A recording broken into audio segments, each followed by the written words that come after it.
the Bible. Is it hard to understand? When it comes to reading the Bible, the first thing that comes to mind is the fact that this is the Word of God. The seals have been broken, and the truth is here. And when we go throughout the scriptures, when we go throughout extra biblical records, we find that the language that God employed, that He used to create the heavens and the earth, was the Hebrew language. Christ said, I came for the lost sheep of the house of Israel. But yet no one, no religious leader, no religious church out there anywhere can now identify the 12 tribes of Israel. Can we? God is quite simple, but it seems as if man makes understanding Him hard. What are those mysteries? The truth of your book and the truth will make you free. The Hebrew and Bible Academy, you're invited.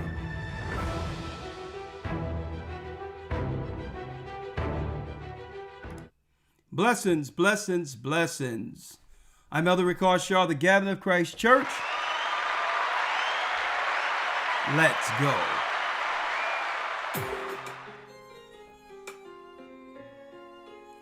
Hit the like button. Come on.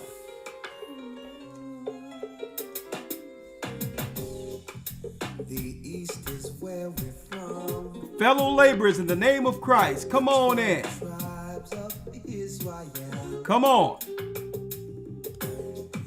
721 BC.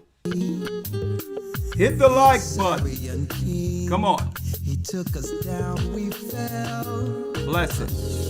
With a great escape, we went through the Euphrates.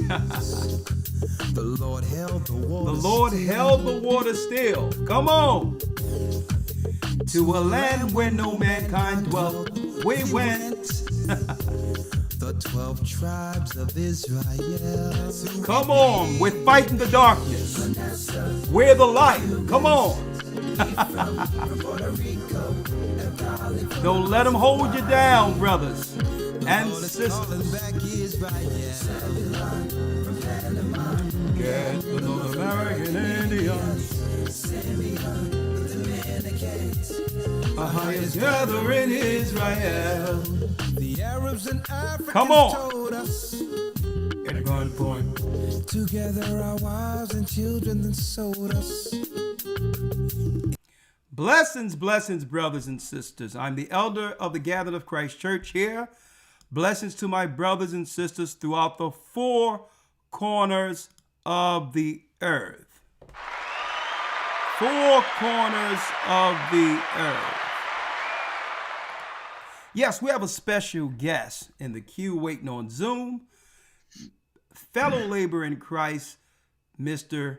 Jesse Beltran today. Man, we're going to expose what's in the people. He's going to be doing the most of the talking tonight because, hey, he's on the science side and he realized what's going on with some of the choices that's being made in the midst of another pandemic that might be here any month now. Who knows what they're cooking up right now. But before I bring in Mr. Jesse Beltran, hit the like button. I like to have at least 1,000 people in, which can happen in a couple of seconds now, before getting into the meat and potatoes of this, right? But before I do that, let me put out there, because I'm receiving emails everywhere, emails, messages asking, where is our calendar? It's right there. That's right. The calendars are ready to go. There's the link. Go to gatheringofchrist.org. Calendar's right on time according to the spring, going into the Passover, the time our Lord and Savior was sacrificed for the sins of our nation, and have all the high holy days in there The 2026 calendar is now there for ordering. That's right. We're preparing for Christ's great multitude. And again, there's no profits from this that goes to me. It goes directly into producing more for Christ's kingdom. Okay? So again, the great multitude. The calendars are off the cuff. Okay? It's highlighting what the Most High is doing with the purge, bringing in what? His body before we cross over Jordan. Huh? There it is. Okay. Without any further ado, let's introduce our esteemed guest in Christ, Mr. Jesse Beltran. Thank you. Blessings, sir. How are you? Shepherd. Thank you. I'm doing well. Wow. Praise God that I'm just happy to be here and share the truth and the story of how I got here and what we're doing, not only here in this country, but globally, in order to expose basically a very sinister agenda that has been posed upon the human species after that magic jab. A little bit about myself. I'm the former president of an organization that was called back in 2010, the International Center Against the Abuse of Covert Technologies. My background is in emergency medicine. I'm a retired firefighter paramedic from the city of Sacramento in California. I was a former trainer in public and government agencies on bioterrorism. I'm a TSCM certified investigator, which is technical surveillance countermeasures. I was a proprietary programmer, inventor, developer. I was a former owner of the third largest ISP in the state of California, which did direct line of sight microwave technologies when the internet wasn't around. And I've been an advocate for medical transparency and human rights. And currently, I am the president of an organization that hosts the Mind Nexus Live website, and that is our brand. And basically how I came into this is back in 2010, I met a gentleman by the name of Dr. John Hall. And he is the author of two books. One is called Guinea Pigs, Technologies of Control. And the other book was A New Breed Satellite Terrorism in America. And is my screen sharing by any chance? Can we share that real quick? It says allow, so you should be able to share if you would like now. Okay, let's see here. Let's see if it'll allow me. Perfect. And that's screen 2. Yes. And you should be able to see that. Okay. Perfect. Yeah, I can see it. We can see it. Okay, great. So basically, this is Dr. John Hall, and New Breed Satellite Terrorism in America was his first book, in which he wrote about a phenomenon that happened to his fiance. And then the second book is Guinea Pigs, Technologies of Control. And he writes about my efforts across the United States and globally in a couple of chapters in there. And basically, I met him in Austin, Texas. And we got on the topic because he was talking about that he was seeing United States citizens who were complaining about an unusual phenomenon. And it was described as an acute onset of some weird, strange sound. They described it as an electronic signal being beamed to their heads, followed by short-term, long-term memory fog, severe vertigo, nausea, vomiting, severe head pain. But most distinctively, they were talking about electrical shocks throughout their bodies, and more specifically through the torso, which is now known and described as buffeting by the United States government. In 2024, May 8th, a gentleman by the name of Colonel Greg Ed Green, retired, gave testimony to the Department of Homeland Security that this phenomenon was happening on our homeland currently. So in 2016, our diplomats in Havana, Cuba, started expressing that they were having an acute onset of a strange sound being beamed to their heads, followed by short-term, long-term memory fog, vertigo, nausea, vomiting, and electrical shocks throughout their body and reverberation through their torso. Strangely enough, the United States government says that this is only happening to our U.S. diplomats, but also the best of our best in the CIA, FBI, and now is happening to congressional members in Congress. They do not acknowledge that this was happening to civilians. I can say that this is not just started in 2016, that I know that we have been documenting this since 2010. I was contacted by the head doctor of a 3-letter agency, here in the US. What he called me for was to say that there was significant overlap in the 338 Havana syndrome patients that he was treating that were federal employees and their family members. And he said that the symptoms were significantly overlapping each other, where they were almost identical except for one thing. He said, you have cases where you've surgically removed non-consensual implanted biosensors out of individuals. So let me talk about that. How did that happen? When I met Dr. Hall back in 2010, he said, I said, when you are diagnosing or scanning these individuals, he was using a frequency detector, as you see on the screen right now, the JM20 Pro, and he was scanning them around their person, and they were coming up positive for some type of emission. And I said, well, isn't that enough to go to your general practitioner and ask for diagnostics? He said, no, what was happening is that they were being forced institutionalized in the mental health industry and forced medicated. Because as soon as you talk about auditory symptoms, they completely railroad you into that direction. So I said, well, there's got to be a way I can take these subjective complaints, subjective meaning something you can't feel, touch, or measure, and turn it into objectivity, something you can measure.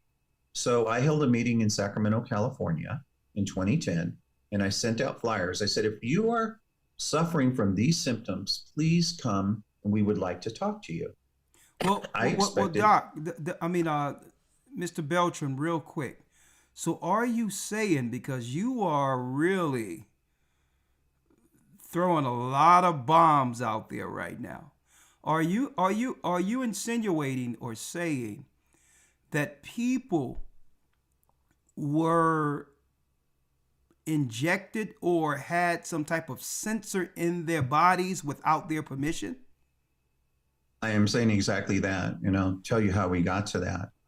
When I called for that meeting, in Sacramento, I didn't expect very many people. I met maybe 6 to maybe a dozen people, but 100 people showed up.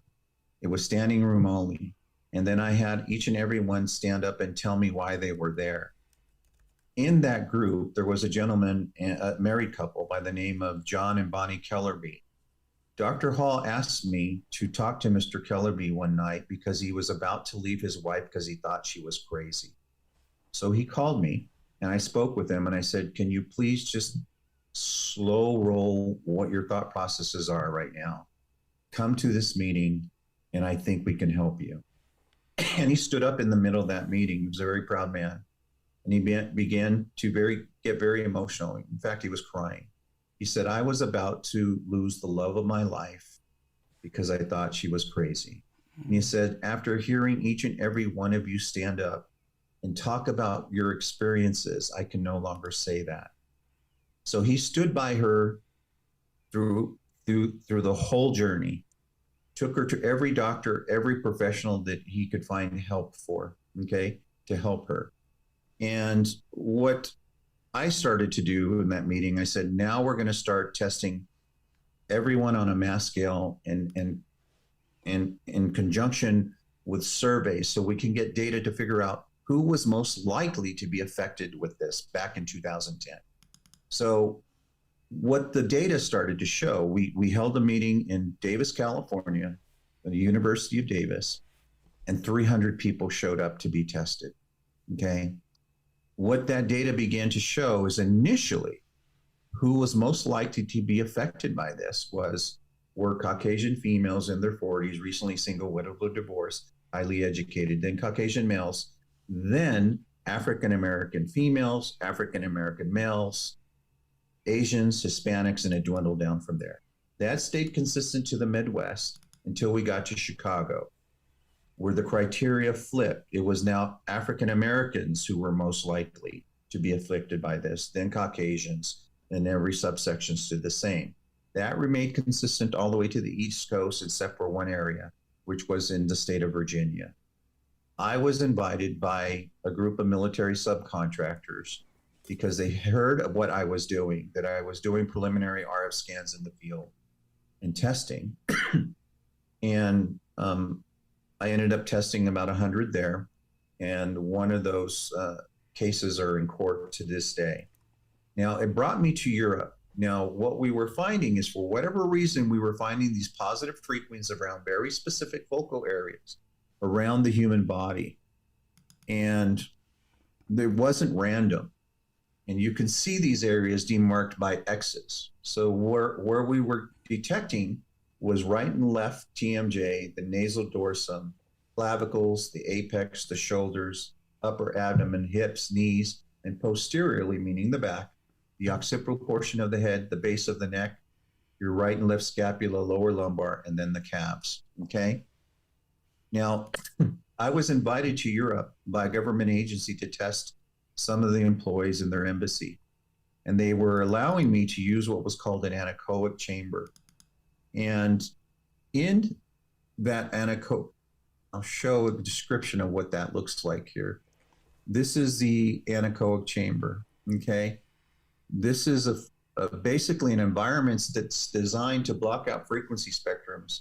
And in this case, from 9 kilohertz up to 19 gigahertz, which was well outside the area of what we were finding in the field. So we tested control groups, people who were not symptomatic. And for the first time, our equipment read 0. Never before has it done that. So we knew we were in the right environment. And then we eventually brought in the symptomatic individuals, and they were tested with they were brought into the same environment as the non-symptomatic person. So you'll see here, I'll show everyone so you can understand the meaning to what we're doing. This was actually a government official. He was also tested, and it tested 0. Where I want to show everyone,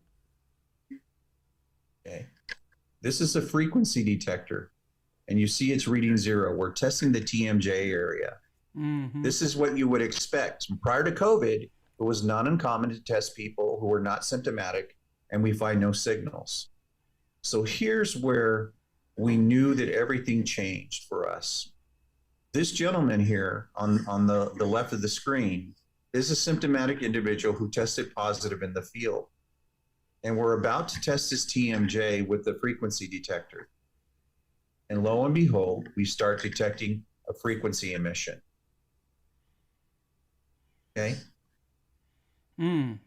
It was Crazy. at this moment in time, we realized, for whatever reason, this emission is coming from his person. And now we bring back the non-symptomatic person. We test her again, put him in that same sweet spot in the anechoic chamber. And we get 0. So this was the point there where we could say for the first time that for whatever reason, we are detecting a signal that is emitting from the human person. And what did this mean?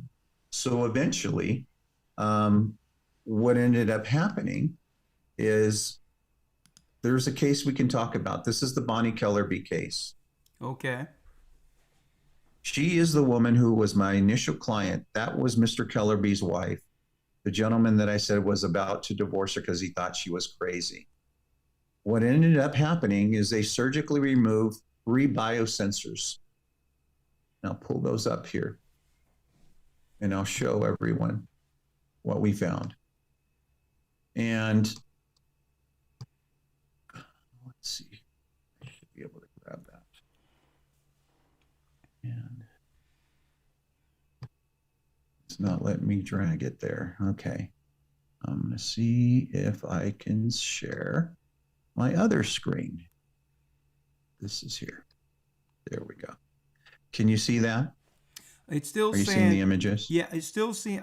Right now, yeah, I see it now. Applied Consumer Services Incorporated. I can see that. Correct. Okay, so this is actually a biosensor. This is a nanowire. Our bodies don't reject them.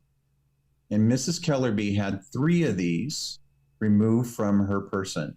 These are photomicrographic reports, okay? These are just the images. In a moment, I'm about to show you the conclusion of what these were identified as when they were taken out of her in a lab. I mean, when it was sent to a lab. And the next image, you will see. Well, do she, real quick while you grabbing that, do she have any idea when they inserted this stuff in her? Yeah, she believes this was done by a dentist. And this was back in the early 2000s.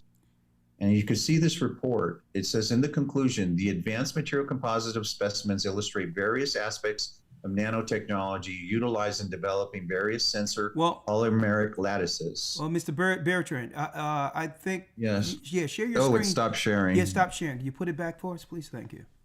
Yeah, let's see here. Okay, there we go. So there it says the advanced material composites of specimens illustrate various aspects of nanotechnology utilized in developing various sensory polymeric lattices, messagens, and other building materials as associated with this technology. It says many of these components may be semiconductors since specific compounds used in expanding 3D and 4D semiconductor structures were identified in the REM and micro FTR chromographics of these 3 specimens, okay? So my point is this, is that Mr. Kellerby was going to divorce his wife because she was diagnosed in the early years with schizophrenia. This was synthetically induced in her, okay? Now, these back in the early 80s and 90s, these biosensors, and this is another case, this gentleman had 10 of them removed from him. He was actually a politician out of Southern California. These things are now approaching the size of a letter on a penny. There are various aspects of them. Some are 4 letters on a penny, okay? But they were all surgically removed from these gentlemen, okay? Now, we do an RF test, and then secondarily, we'll do a nonlinear junction detection. This machine here is very expensive. They're about $20,000 US, but they find semiconductor materials, silicon-based materials around in a person or anywhere in an environment.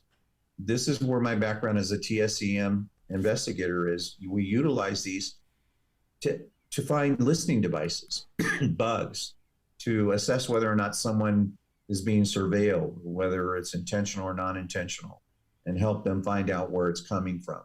And that's how I became involved in this, okay?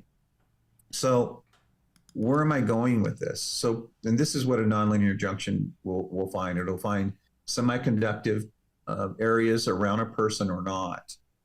And this was pre-COVID, okay? Now, where we're at today is much more sinister. These are all cases. This is an RFID chip that's been implanted in someone in a dental office without their consent. You can see that there. Yeah, I can see it. Yeah, but now this is pre-COVID. This is old technology. So real quick, Mr. Beltran, let me ask you this. Hold on one second. Is it possible? Matter of fact, let me pull you up. Is it possible that when we are admitted into one of these procedures, we sign over permission without our knowledge? Well, yes and no. So in the Dave Larson case, the one that had 10 removed from him, he sued and he lost. And the reason he lost, the judge threw it out, is because he inadvertently signed up to be in a study. Okay, but he was not given full disclosure. And that's the issue. Okay, because if he was given full disclosure, there's no way that he would ever have consented to being part of this. Now, in the Bonnie Kellerby case, she didn't give consent, period. This was, because none whatsoever. Because we found out that even during the time they were giving out the shots, that people going into surgery, there was what they called it a bio. They on the paper, it's like a bionutrient or something like that on the verbiage. And somebody looking at a bionutrient, or they're looking at that as something that's normal, not realizing that they are agreeing to get injected while they're in the surgery. Well, I'm about to lead into that. Okay, I'm sorry. That you see. I had no idea. This is some separate stuff, because we have a news segment in our academy every Sunday. And one of our news reporters / teacher over from England gave that report years ago, and it blew my mind. But go ahead. Let me put it back. So this gentleman is Dr. Ido Bachelet. Now look at the year. This is in 2013. He did this TED-Med talk in Israel.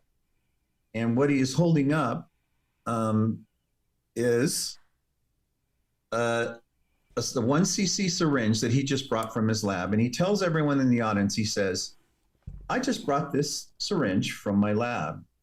And in the syringe is 1,000 billion robots. Okay, so what is he talking about? So he's talking about these nano robots that are 1/2000th times the width of a human hair. These cannot be seen with the human eye. But what is unique about these nano robots is that they can be programmed, they self-assemble, they self-replicate, they cross the blood-brain barrier, and they will do whatever they are programmed to do. They even open up, and they're all controlled with RF emissions. And this is by the admittance of Dr. Ido Bachelet. What is even crazier is that he teaches his students how to control these once they're in a host with an Xbox controller. Are you kidding me? Okay. I'm not kidding you. Okay. You can find his talk, TED Talk. It's about an hour and 20 minutes, but you type in Dr. Ido Bachelet, TED-Med Talk, Israel, nanorobots, you'll find that. And it's very interesting. Now, I want everyone to understand this. Technology in and of itself is not good or bad. It's who is in control of the technology that makes it, the results, good or bad.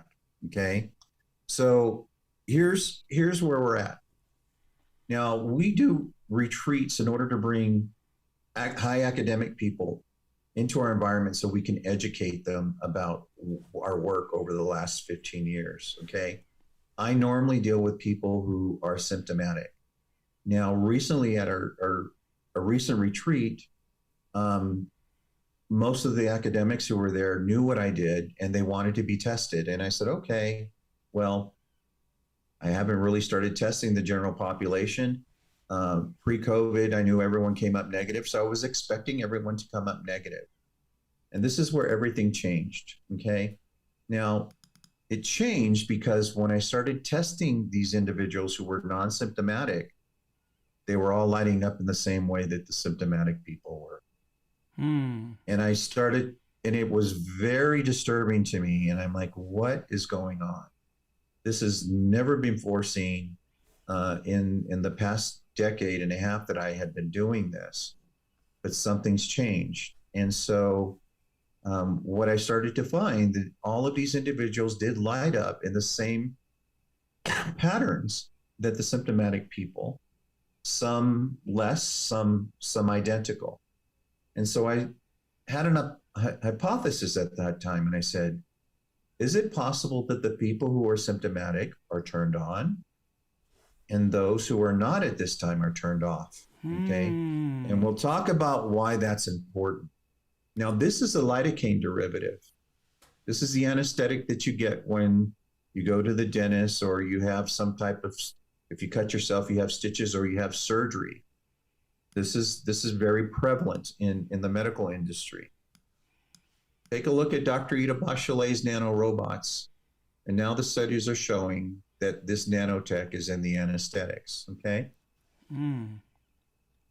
And this is the David Nixon study, where they took the Pfizer, Moderna vaccines. And you can always research this. I always tell everyone, don't take my word for this. You're going to want to look at the data itself. Yeah.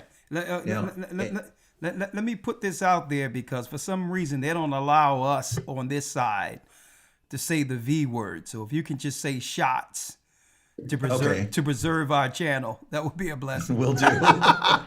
Okay. So what this study showed in the Pfizer Comirnaty, that they did find these crystalline self-morphology structures. So these self-assembling structures were in the Pfizer vaccine. It was also in the Moderna vaccine. They did other solutions like saline. Yeah, the shots. Let me just put shots out there, but go ahead. Okay. So also the saline. They didn't find it in the saline. They did distilled water. Didn't find it in the distilled water or hard water. So they were making sure they checked other solutions just besides these derivatives. Okay. Now, so what does this mean? Okay. Now what we're finding is, because that little experience that I had with non-symptomatic individuals now lighting up like symptomatic individuals. Yeah. I decided I was given the opportunity to participate in a human subject study in the UK, in England. And in that study, they were doing a study on individuals who were coming up positive for emitting MAC addresses. Okay. And so I went there 2 months ago, and we did a baseline aggregate of nonlinear junction, checking for semiconductive silicon-based materials around their person with a nonlinear junction detector. And we did, there were 25 participants initially. We took a baseline study on what those readings were. And then I just came back about a week and a half ago, and we'll talk about it at the end here of this cast about what we found. And there's hope. That's what's the nice thing is. But if you get a chance and you want to know what's really going on, this is an article put out by Surgical Neurology International, and it's titled "Microwave Radio Frequencies, 5G, 6G, Graphene Nanomaterials, Technologies Used in Neurological Warfare." Now, okay. Hey, Doc. I mean, I keep on calling you Doc. You worked in the field so long. I'm calling. You probably had people do this all the time, right? Yes, You're so knowledgeable in the field you're dealing in, and I thank you for being here. But what I did was, well before this, because I had this particular, the same study under National Library of Medicine. So it's the same thing, right? I'm going to let you go through this, because there's something in particular I have to ask you on the back of what you're showing here, okay? So I'm going to wait, but I'm going to cue this up, because it's the same study, but it's coming from National Library of Medicine, all right? But go on. Yeah, this was put out by Fabien Durelay. He's got a PhD. Yeah. And he was very neutral when he wrote this. But he basically describes the entire program in which we have been non-consensually submerged in, okay? And I highly encourage everyone to really read this so you really understand the gravity of the situation in which we're dealing with. But basically, it's exactly everything that we've talked about that happened in the Monty Kellerby case, what Dr. Ita Bachelet is talking about. It addresses the Havana syndrome, what was happening to our are diplomats and CIA personnel. And basically, we are in a new war. President Putin said back in 2010, he did an interview on The Political, and he said the first superpower to master psychotronic weapons will be the first superpower to rule the world. So we're in a catch-22. We either have to go down this path or we succumb to someone else going down this path and it being utilized on us. But I think it's being utilized on everyone currently. Colonel Egren at that testimony in the Department of Homeland Security said this is happening on every continent currently. At the time, he said, with the exception of Antarctica. We now know there are cases in Antarctica where people are complaining about these symptoms. Okay, so this is a global event. Okay. Before you go to the next one, I would like to read something off of what you have there, if you don't mind. All right, let me go here real quick, just so that I can keep my people. Now, my people are, my brothers and sisters here, man. They're on it. They're in the know. So it's like they're fully informed and trying to warn others. In this same study, it says microwave radio frequencies, 5G, 6G, graphene nanomaterials, technology used in neurological warfare, brothers and sisters. And the same thing that he just brought forth is also on National Library of Medicine. I'll put the link in later. But there's one thing in particular, Mr. Beltran, I would like you to give me some insight on. It says right here, and I'm just going to read this, and you could just tell me, how does this transfer into the real world based on everything you've studied? Since the emergence, the authorities have developed and encouraged the use of wireless technologies, 2G, 3G, 4G, Wi-Fi, WiMAX, DECT, Bluetooth, cell phone towers, masts, base stations, small cells, in full awareness of their harmful effects on the health. Consequences of microwave radiation from communication networks are comparable to the effects of low-power directed energy microwave weapons, whose objectives include behavior modifications through neurological brain testing. About 20 gigahertz, 5G behaves like an unconventional chemical weapon. Biomedical engineering via graphene-based nanomaterials, which you shown earlier, will enable brain-computer connections linked wirelessly to the Internet of Everything through 5G and 6G. Networks by 2030 and artificial intelligence, AI. Seemed like we went straight into AI right after COVID. Gradually leading to human-machine fusion cyborg before 2050s. National Library of Medicine. It's as if we're living in one big sci-fi flick. Well, I think right now, if you have that trailer, right now would be the appropriate time to play that trailer. Let's do it. Okay. Let's play the trailer. Brothers and sisters, I think this is going to blow you all away.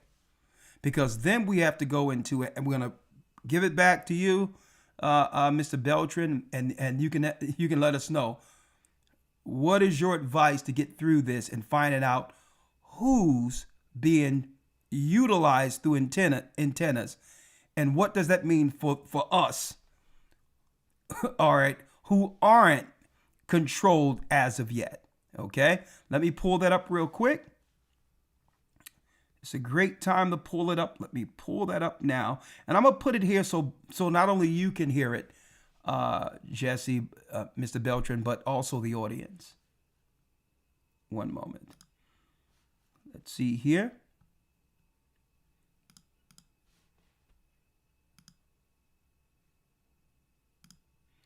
Here we go. Yep, that's it right there. All right, I'm going to pull it up. Matter of fact, let's do it this way. This is even better. Let it take over the whole screen because we have to see this all together. All right.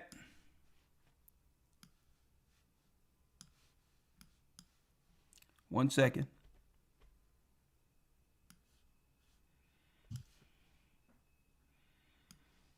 There it is.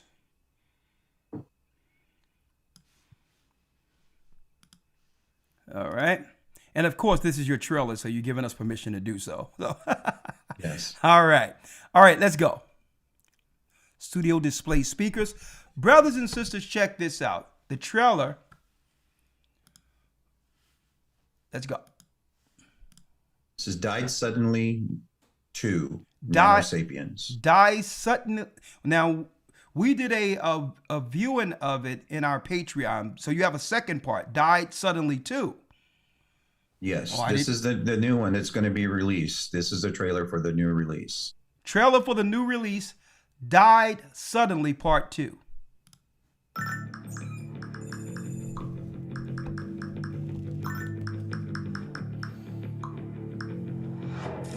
Way back in 1778, the Continental Congress unanimously passed America's first whistleblower law. I did this clearly at my own jeopardy. It recognized the duty to give the earliest information to Congress of any misconduct, frauds, or misdemeanors committed by anyone working for government. The information I'm presenting is made as a protected communication under Title 10 USC 1034 as a whistleblower. 246 years later, whistleblowers have an incredible record of changing the course of history.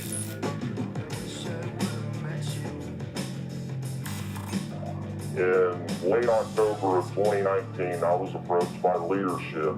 There were 5 clients and there was a vendor in the room. The vendor was BioNTech.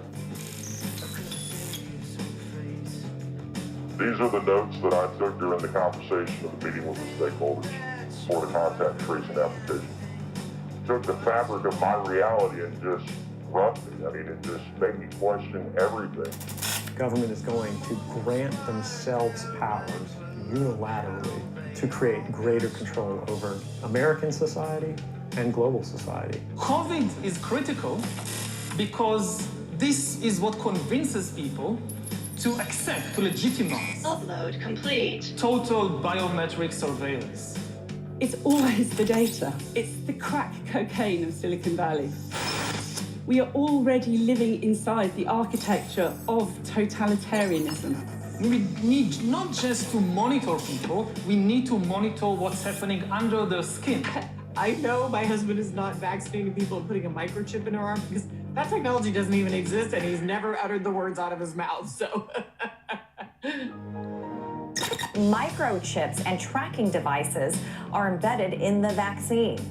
Is this accurate? We have 6 MAC addresses that are pulsing Bluetooth signals, and all we are is surrounded by tombstones. So can someone explain to me why we're getting EMF emissions off a grave inside of a Faraday cage, please? So we've seen the reports of individuals having unlicensed MAC addresses post-vaccination. I've seen evidence of that myself. One of the requirements that it just changed the entire course of the conversation and frankly my life, that's when lipid nanos came into the conversation. These are not vaccines, these are not biological. As you go through the patent in section 219, it explains how they are self-assembled nanoparticles, and they're fully programmable. From a technical perspective, if I can retrieve data, I can send data. DARPA calls it transhumanism. Can you hear what I just said and not want to just step away? Blood samples aren't supposed to have blinking lights, but there they are. They're little dots. They move across the slide and they're blinking. This was brain tissue that had been sitting in a jar of formalin for 6 months. Even if the body dies, they continue. Yes, apparently.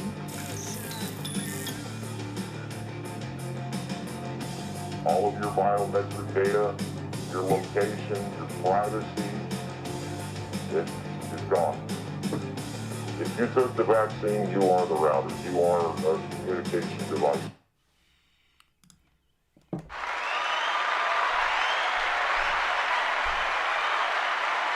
Oh, whoa. You know what? I don't know where to start. Let me, all right. I have some questions lined up, right? But I'm going to hand it over to you. What did we just see there with radiation coming from the graveyards?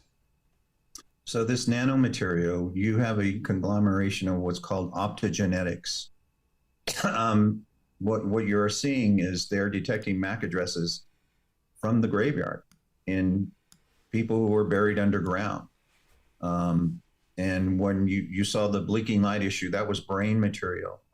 These nano robots, these nano materials, they still live on, even though we passed. So they continue living. And the optogenetics is where you're using light in order to turn cells on and off. So this is nothing new. You know, the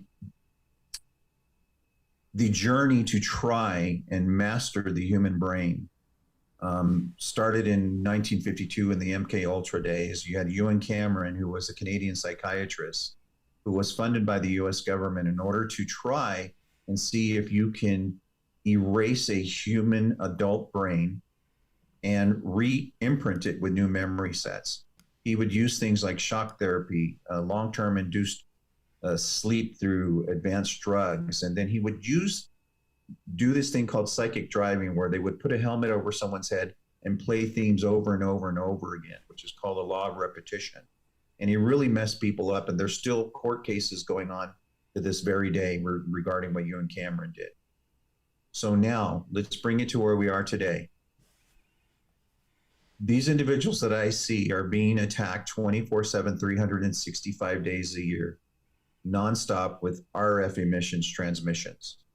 Even those federal employees, they talk about this acute onset of a strange sound they're hearing. They can't get away from it, no matter where they go. And I've taken people 2 miles down into granite caverns and still detecting the signals, okay? So we knew that it had to be something unique to the individuals back then, why the signal was following them. Now, post-jab, you post-shot, we're now seeing this in everyone, okay? And the majority of people. So real quick, I'm going to jump in real quick because, you know, I feel a certain type of way here, sir, because I can only do prayer for the sister. Jesse, I've had a sister email me, come in on our broadcast, Patreon. She calls on my phone and she says, Elder, I'm telling you, there's voices in my head. I've been chipped. I know other people. Everyone think I'm crazy. She's not. She's not. Think about Bonnie Kellerby. If you, I was in a church in Santa Monica where they surprisingly showed up as I was giving a talk there. And it was really interesting when people saw these biosensors that were surgically remove someone, but to actually see the human being that they were taking out of. And Mr. Kellerby gets up in front of the church and he says, they diagnosed her with schizophrenia, but she wasn't crazy, So in her case, mental illness was synthetically induced. And this is very prevalent. And this is what's happening. This has been weaponized against humanity. The health system has been weaponized against us.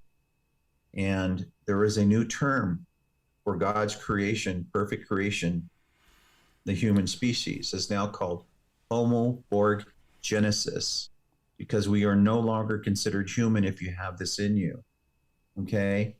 So what happens to human rights and laws that are written for the human species if you're no longer considered human anymore?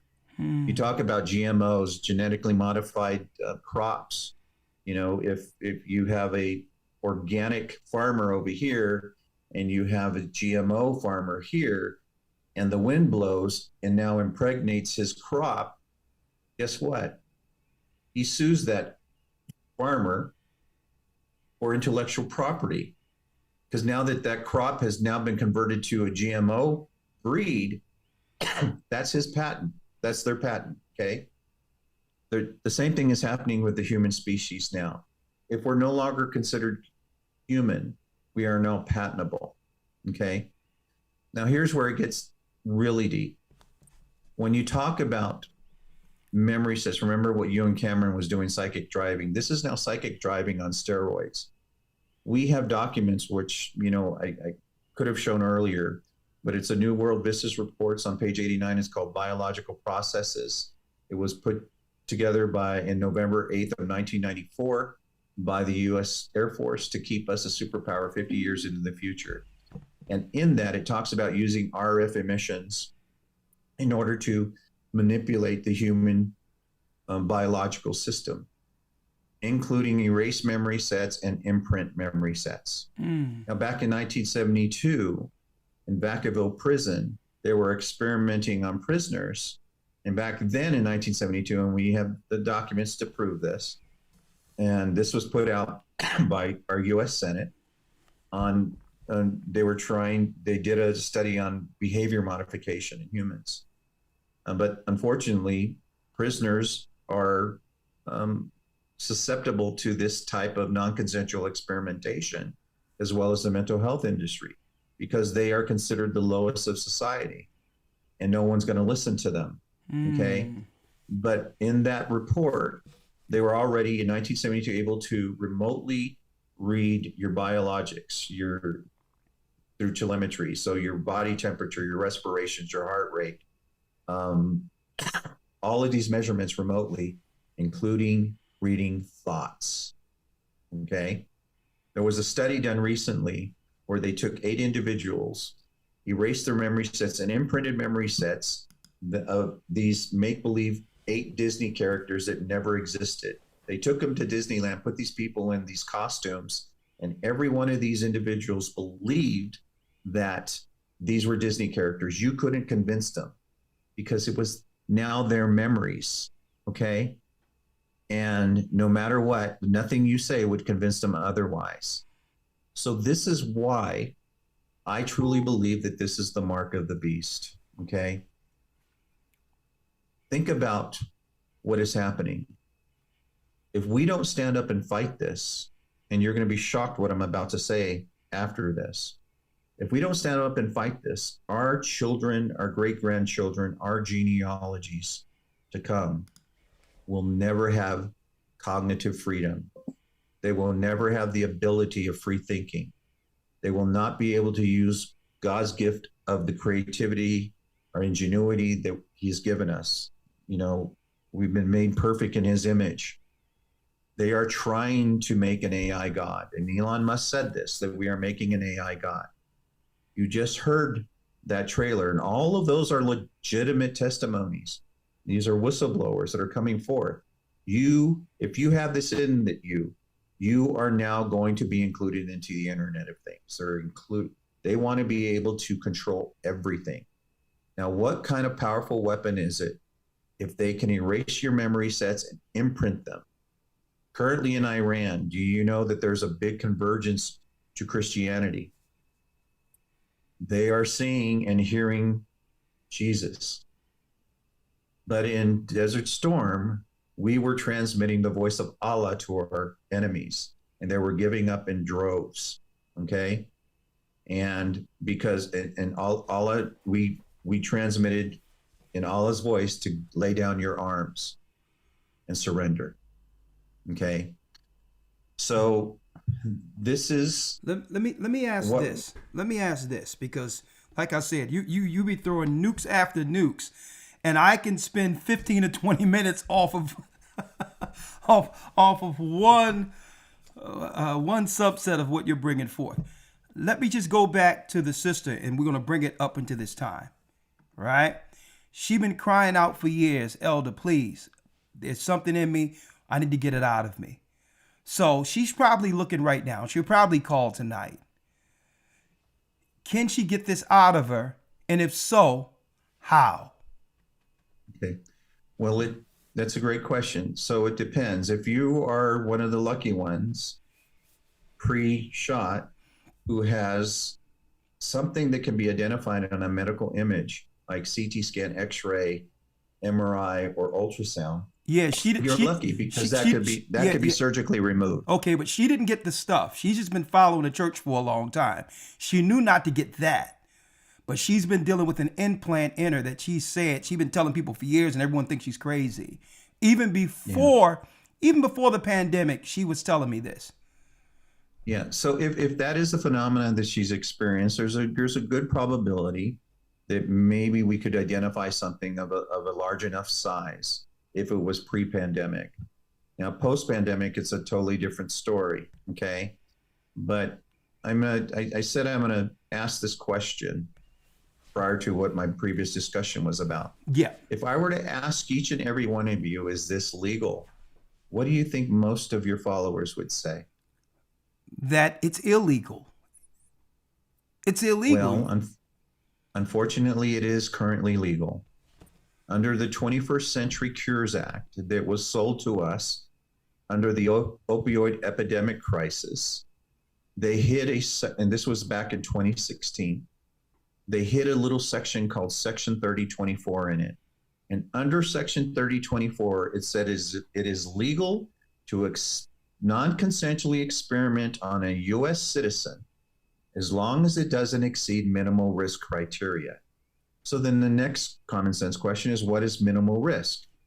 Minimal risk is nothing that doesn't happen in normal everyday life. And I'll make this statement. Does death happen in normal everyday life? Yeah. Okay. The answer is yes. Yes. So if you are in one of these experiments and they're collecting that data, they are protected, and all the IRBs are protected under national security protocols. That data is protected. Okay. Even if you did a FOIA request, see if you were on an IRB or an experiment, they're going to claim national security protocols. In 2024, before they transitioned into this next administration, unfortunately, it was extended to cover private enterprises that were doing research for the government, universities that were doing research for the government, military subcontractors that were doing research for the government. Okay. So now they've basically made it completely impossible for you to obtain that information through a FOIA request. Okay.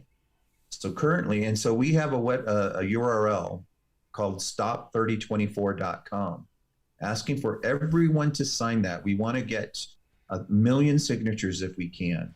It's called, hold on, let me spell it and put it in the chat. Stop what? www.stop3024.com. Stop3024.com. Correct. All right. So correct. That's a petition that you're putting in that you're going for. And what is the petition for? The petition is to repeal Section 3024. Okay. That's one hurdle we have to cross. And after we're successful in that, then we have to address the rule of law. Under the rule of law, it is still, under certain circumstances, legal to experiment on U.S. citizens. And we have a history of doing this. The Tuskegee experiments, where they instilled syphilis on African-American men, and they let it run rampant, even though they had a cure for it. People lost their lives. They became disfigured. It ruined families. We talked about the Ewan Cameron experiments, the LSD experiments. I mean, we are notorious for doing this. And Clinton came out and he apologized to American citizens, saying that, this was,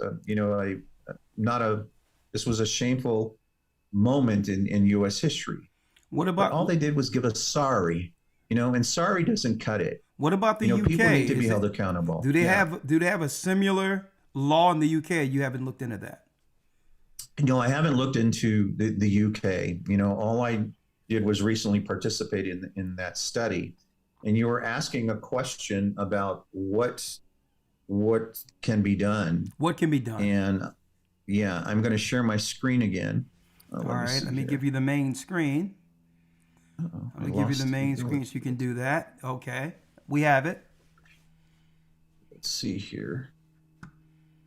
And I'm going to show everyone something here. This is actually quite positive, and I was shocked. You know, I said I went there 2 months ago, and then about a week and a half ago, I was privileged to go and finish the study because everyone was given, and now let me back up a little bit. I've been doing this for 20 years, officially publicly for 15 years, going out and helping people with an AHI or Havana syndrome or electronic terrorism that they thought they were suffering from this. And in those 2 decades, I've had many people come to me saying that they have products that could help people. And unfortunately, it was never true. And recently, and you know, I've been praying because I've been trying to force this issue to get results. And I think I shared a little bit before we came on air that I finally prayed, and I said, Lord, I'm going to hand you the reins. And when I did that, you know, at the beginning of the year, I was on little podcasts here and there where they had 200 people. And then before you know it, God opened the doors and brought the resources. And I never asked for it. He just brought them to me. And next thing you know, I'm on the world's largest platforms in order to share this truth. Now, recently there was a gentleman out of the East Coast that introduced me to another gentleman who was the CEO of a company, an organization, and they had a patent on a substance called zeolite Z. And they claimed that it could take away the toxic metals, specifically graphene oxide. And I said, how do you know that? And they go, well, we've done peer-reviewed studies. We actually did blood testing. And I said, really? And so it piqued my interest. And he introduced me to the head researcher. Her name was Carolyn Mansfield out of the UK. And I spoke to her at length, and she shared the study with me. And so they were very transparent. Usually people covet that kind of information, or they don't have it at all. And so when I read the study, I was quite impressed because graphene oxide is the main amplifier in this system. It amplifies the signals, okay? This is why it's important to figure out a way, how do we get that graphene out of us, okay? And in their study, by utilizing the zeolite Z, what they found is that immediately there was a decrease in the levels of graphene oxide. And it continued as long as they were taking it, okay? So I was intrigued. And that's why I offered my services. And I said, because they were doing the human MAC address study in the UK. And I said, well, I happen to know something that you can turn on and off this system through frequencies. I said, you're going to need to use a nonlinear junction detection test or a study in order to establish whether or not it truly completely removed it. Well, praise God that I suggested that, because we did a baseline and they did a total addition of number of silicon percentages of areas around the human body they came up with. They did that percentage score and they did locations. Okay. And here is what we're looking at. So here were the studies. This is a head study here, but never before have I ever seen anything remove these locations. And these are predominant locations that come up positive in the human subject studies that I've seen in those who are symptomatic and non-symptomatic, always the same. I've never, ever been able to see it removed. And after 30 drops of this zeolite Z over 2 months, we were seeing reductions in the 100%, 92 percentile from the neck up. I've never seen that, okay? Incredible. But what was more incredible was the overall. We saw a mean average of a reduction of 74.4%. If you took out people who didn't abide by it or took the jab during the 2 months or took a vaccine during the 2 months, who elevated the score a little bit, we probably would have seen a mean average of 80% reduction. We had some who had a reduction of 92 to 95% in total mean score. And then the locations, this is what, it was very emotional to me because I was cautiously optimistic. I expected maybe we'd see a little bit of reduction because I've been telling our community, those who were suffering with symptoms, to take this. And they're saying they're seeing anywhere from 50 to 80% reduction. But we are seeing now reductions from locations that were upwards of 20 locations. Some people had only 3 locations detected post taking of the Zeolite Z. Okay. So the sister that you're saying that was looking, is there hope? Is there something? You know, ideally we want to see 100%. Okay. But this is something that has never been before out there. Okay, so well, it works. Well, as soon as this broadcast is over, and even before that, I'm going to need you to give me all the information I need to get my hands on this.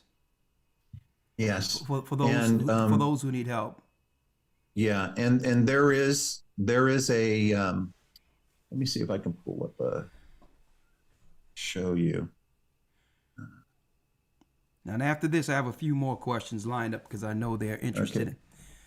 I'm going to stop sharing now, and we can continue to talk, and then I'll pull up that information for you where everyone can see that. All right. So, okay. All right. But here's the big thing right now. Is the bottom line is we all need to stand up against this. We all need to. This is the mark of the beast. They are trying to create an AI God in which a system that we don't have a choice. We're just going to have to be part of it. This is the Trojan horse that they did to us. Not only was it in the shot, and now it's in the anesthetics. Dr. Sherry Tenpenny came out and showed that everyone had to do the PCR test, right? I was going to ask. Majority of us had to, yeah. Oh, I didn't have to. I told everybody, listen, if you do it at your own risk. And if they try to fire you, you can sue them later. But go on. Well, you were a wise man. God has blessed you that way, because Dr. Sherry Tenpenny shares that in that hydrogel was this graphene oxide in the nanotech. So that was the real Trojan horse, because almost everyone took the test. Not everyone took that shot, but almost everyone took that test. So this is how this is all. It's in our foods. We are finding, though, that most people who live an organic lifestyle, aside from this study, who grow their own vegetables, foods, live away from the suburbs and the cities, and never been to the doctor, had a vaccine or anything, those were the ones who were lighting up post-shot in like 2 or 3 locations. But that still begs the question, well, why are even those 2 to 3 locations exist post-pandemic? Okay. But, you can affect this by exercising, eating healthy, and living organically, eating everything that's God-given in nature. Exactly. That's the way to really stay ahead of this for right now.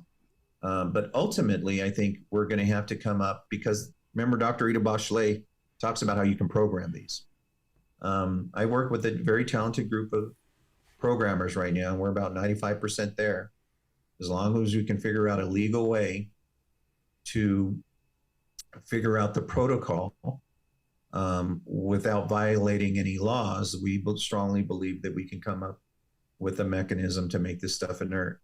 I think you're still going to have to concurrently take the zeolite on, because we're constantly exposed to this. There is a shedding aspect of this that a lot of the studies are showing. And what shedding means is that you can transfer this tech from one person to another, particularly if you're in a relationship with someone, okay, an intimate relationship. You can transfer through bodily fluids and so forth. This is what the data is showing. So it's sexually transmitted. Well, that's a good, we can say this. In the study we just finished, there was the person who initially in the control came up with the lowest score and the fewest spots. Now, she was single. She was horse riding, walking her dog every day, exercising, eating organically. And when she came back, to our surprise, her score increased. We expected it, we were hoping it would be 0, but it increased. And she says, well, my lifestyle has changed. I'm traveling more. I'm not exercising as much.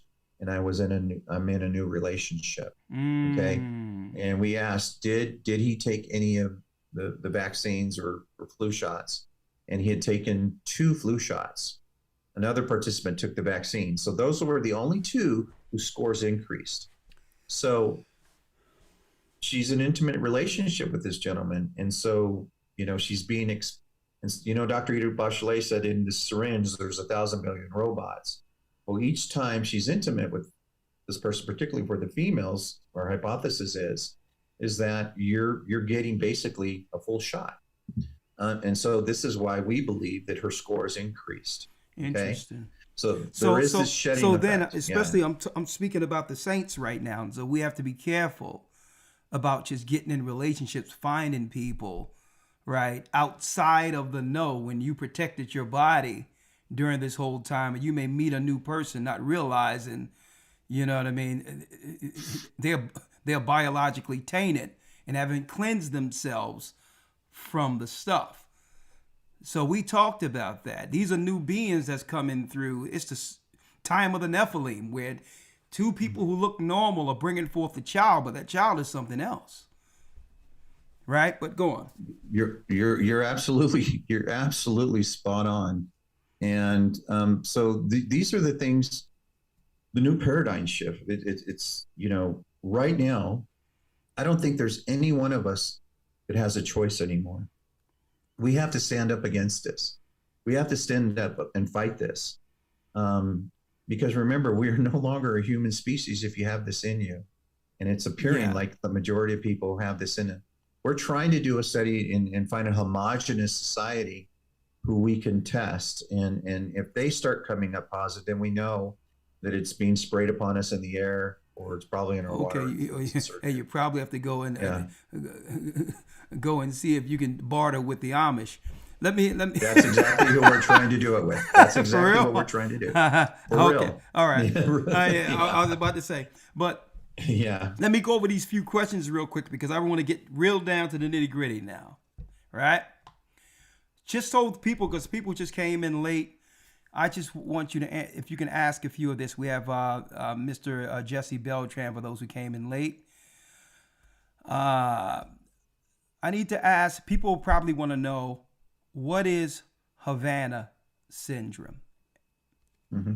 What is that? So Havana syndrome was something that was titled in 2016 when our diplomats in Havana, Cuba, started complaining of an acute onset of a strange sound that they said was being beamed to their heads.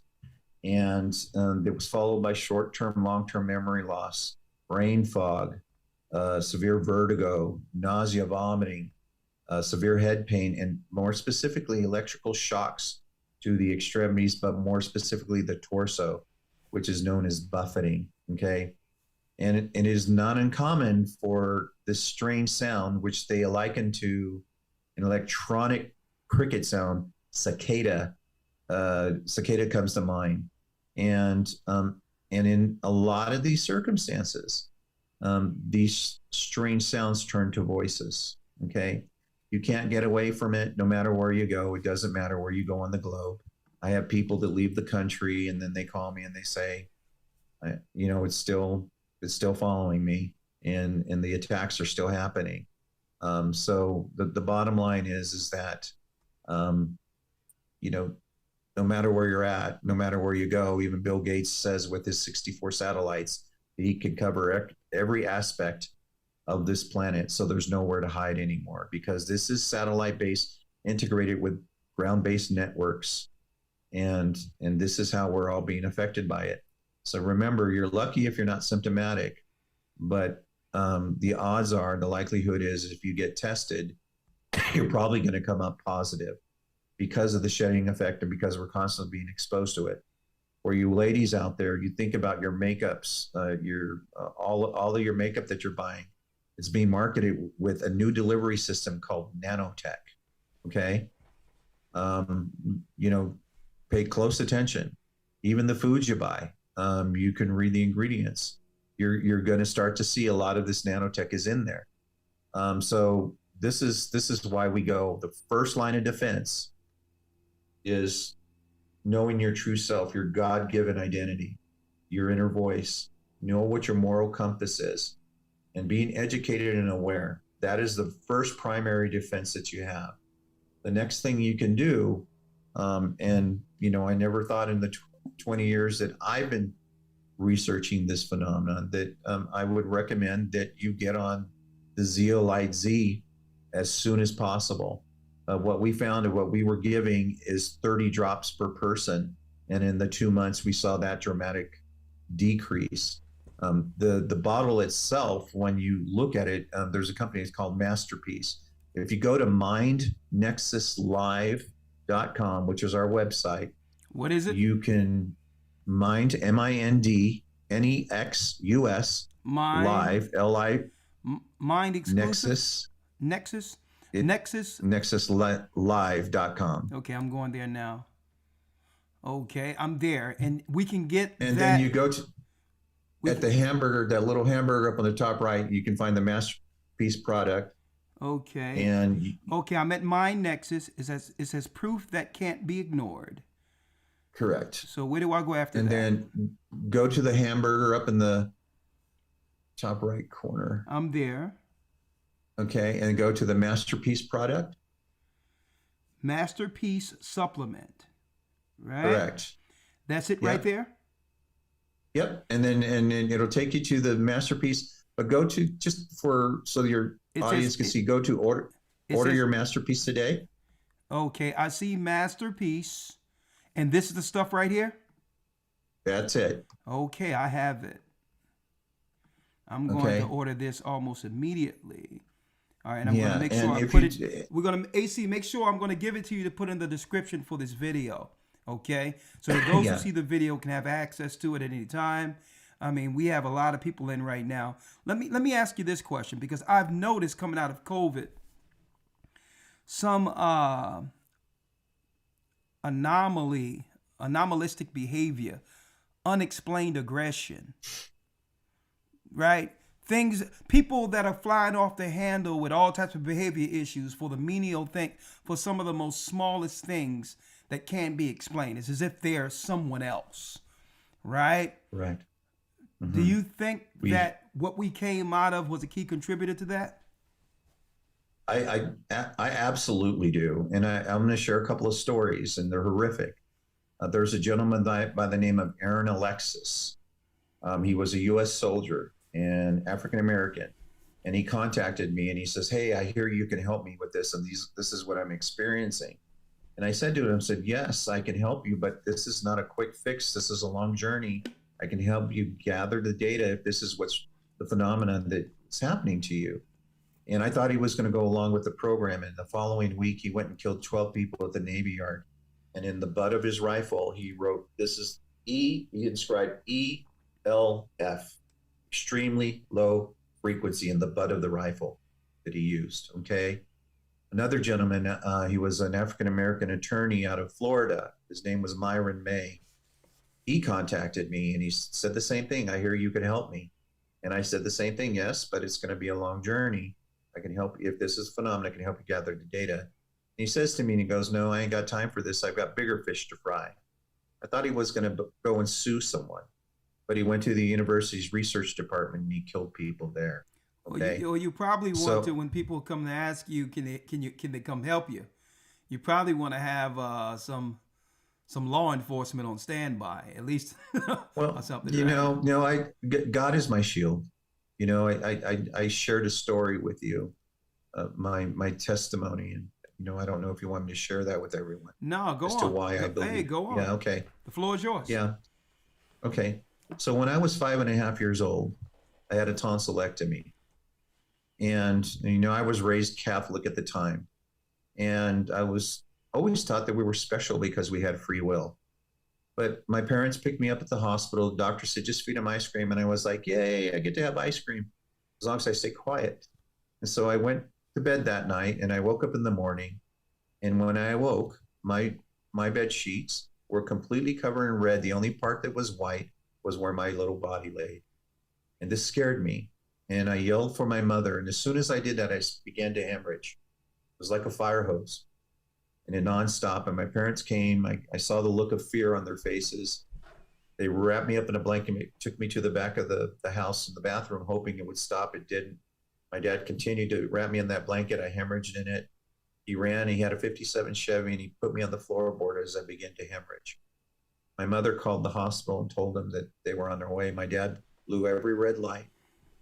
And when he was a very proud man, hardworking, 4th grade education, but the smartest man I ever met in my life. And he never cried, but I saw him for the first time cry, holding me, saying to the doctors, please save my son. And they rushed me into the OR. And all I can remember is saying, they're losing him, we're losing him. And I remember floating up into the OR, watching him doing CPR on me. And everything went black. And then a light was there in the darkness, and I gravitated to the light. And I say this to everyone: who are the 2 most important people in a 5.5-year-old's life? The only love they know is mom and dad. So when I got into the light, it was an amazing experience, amazing feeling. It was that kind of love times infinity. And I was like, wow, I'm staying here. This is amazing. This is incredible. And then a male voice comes and says, I'm sorry, it's not your time. And I begin to throw a tantrum, as a 5.5-year-old would. And I'm crying, and I'm saying, no, I don't want to go back.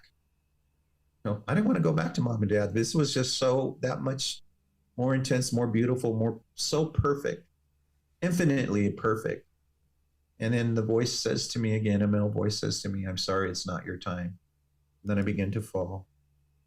I remember hitting the cold operating table, and they're saying, we got him back, we got him back. And I was angry with God. I was angry because I said, I thought we were special. I thought we had free will. And this is the intellect of a 5.5-year-old. And so I was angry for most of my adult life, wondering whether free will really existed, because it made me feel like, well, if God sent me back, there was a reason. Okay. And it wasn't until recently that I was able to release that. And boy, the heavens opened up for me. A minister out of Virginia said to me, because I expressed this sentiment that I had, and he said to me, Jesse, I want you know what you're doing now. All the people that you're helping, all the lives that you save, not only as a firefighter, paramedic, but what you're doing now specifically. He says, put yourself into that 5.5-year-old. Now I'm going to ask you the question. If you had to choose to stay there, would you still stay there? I became very emotional, because the lives that God has allowed me to help has been an experience that I could never regret. Praise the Most High. And I said to that minister, I would definitely choose to be here. And he said, and that's why God sent you back, because he knew what your choice would be. And so this is my mission. And then when you said I should have law enforcement side, no, God is my shield. When I say law enforcement, if somebody's telling you there should be a backup plan in case this person go. Oh no, definitely. We I live with that guilt. Okay. I live with that guilt, and so we take measures to make sure everyone's safe on both sides. All right. Yeah. Now this. So, but anyway, I wanted to share that with everyone. Well, hey, because you shared it with me earlier, and it was a blessing to hear. You understand, to know that we're called from that from that early age, you know, under some mysterious types of circumstances. I explained what happened to me, to you, on one-on-one, almost a parallel story. Mm-hmm. As if you're being sent back with a particular mission in the last days to guide our people through the trouble, to produce the tools for God's side against Satan's army. There's one other thing I want to show you, if you don't mind, since we're on here and we can open it up, and I want to discuss how to get in contact with you. People need to contact you and all that. We'll deal with that in one moment. And I really thank you for coming on. I wanted to It's a pleasure.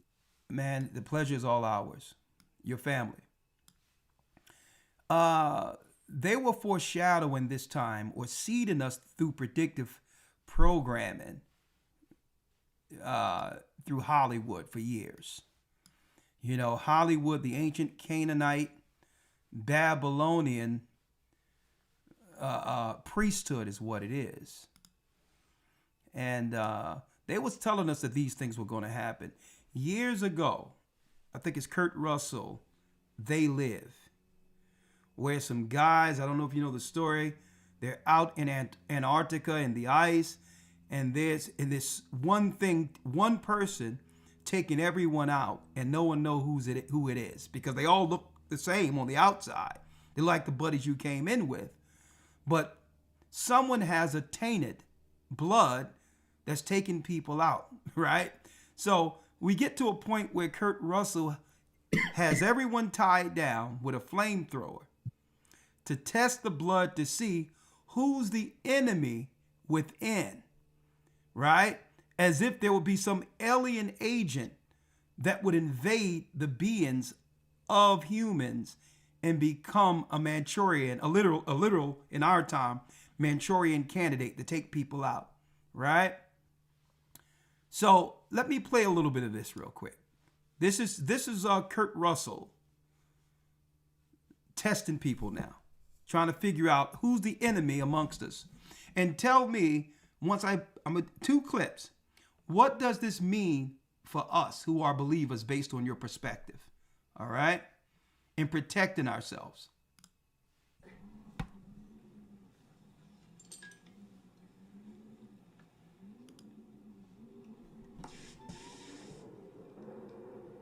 And Clark is human, huh? Which makes you a murderer, don't it? Palmer now. So he's testing another blood specimen, a petri dish. This is pure nonsense. Doesn't prove a thing. I thought you'd feel that way, Gary. You were the only one that could have got to that blood. We'll do you last.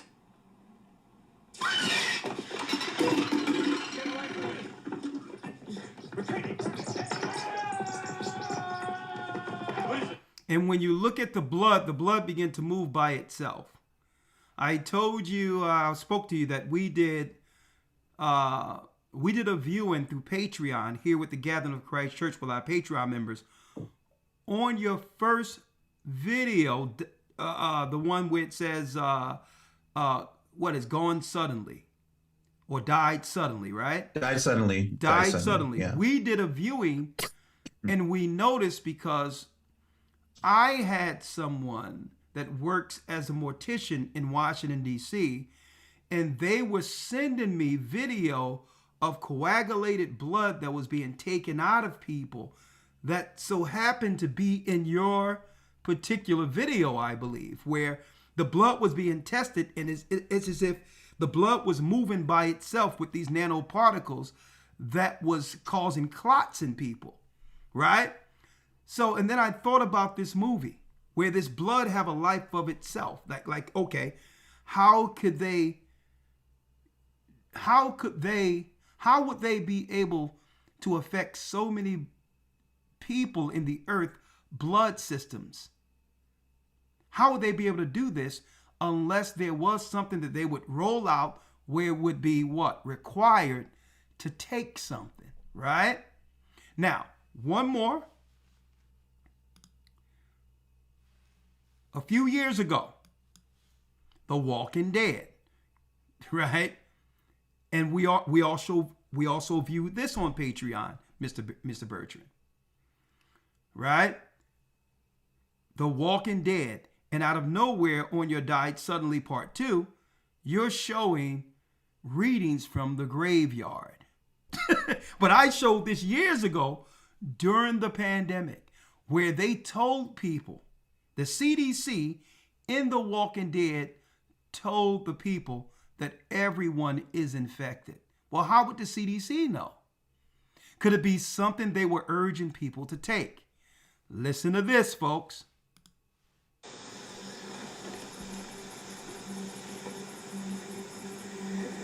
We're all infected. We're all infected. What? But the CDC, Jenner told me.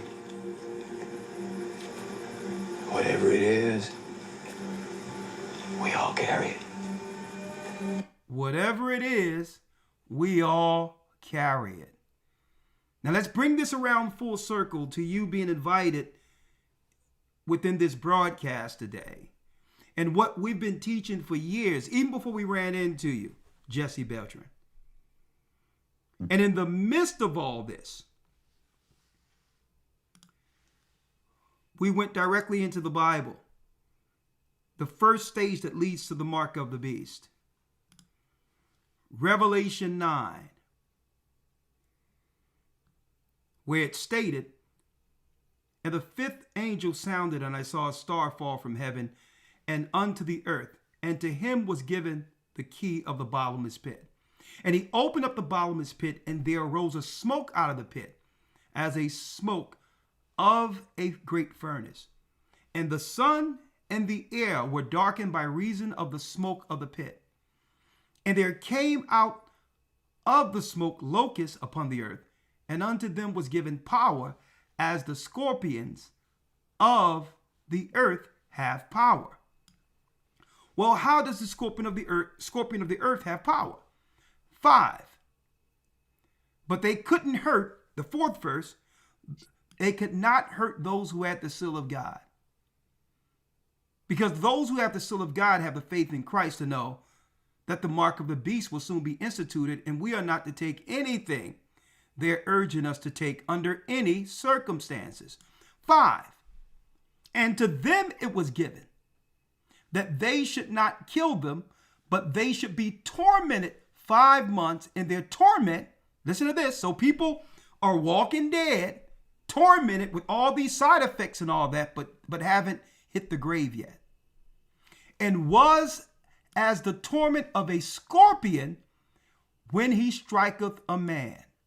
So let's go into that. Let's go into that real quick. Let's go into that scorpion striketh a man. Right? Let's get it real quick. Right? Scorpion. Let me get this real quick. Scorpion. Let me get it. Hold on. Let me get back to the 9th chapter. Excuse me, because there's one thing I want to show here. 9. And let's go back down to where it says, the scorpions of the earth have power. What is the scorpion's power? And it was commanded them that they should not hurt the grass or the earth, neither any green tree, neither any tree, but only those men which have not the seal of God in their forehead. And to them it was given that they should not kill them, but they should be tormented 5 months. And their torment was the torment of a scorpion when he striketh a man. And when you go to the word strike, it says what here? Not just a hit, a single blow, less violently, a sting. A sting. A sting. What's the sting? Through a point. The syringe. This is what John was seeing on the Isle of Patmos. People who would seek death.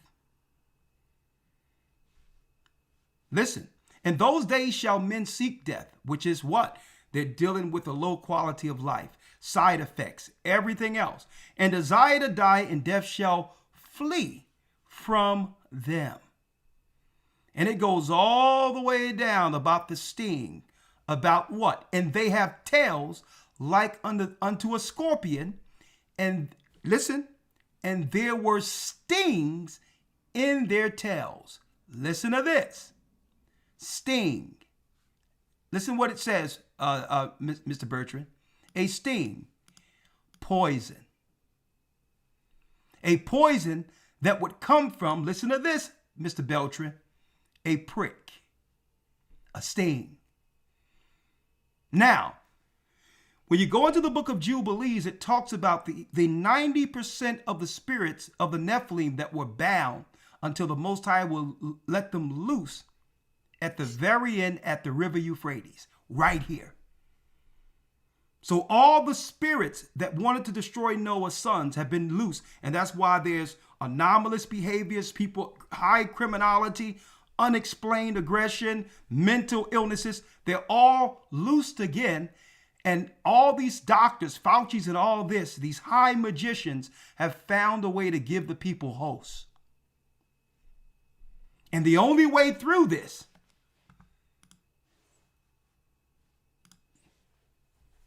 is Christ. Only a remnant can make it through. Those who choose the world over Christ will look at their circumstances, their houses, their material things, and say, you know what? So what? I've always taken a shot. What is this one shot to take, right? And it would prohibit me from losing everything. My house, everything I've worked for. I've taken shots all my life, not realizing that this is something different. What say you? Well, I'll say this. Here's the reality of where we're at. China has now instituted the social credit score. They instituted 6G. You have AI systems which are monitoring individuals, whether they go along with the program or not. If they don't, they're restricted from transit. They can't go to work. If they escalate that, their resources are taken away. It's all automatically done through AI systems.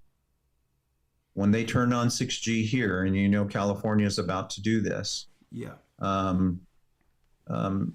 they're going to start turning those who are non-symptomatic on.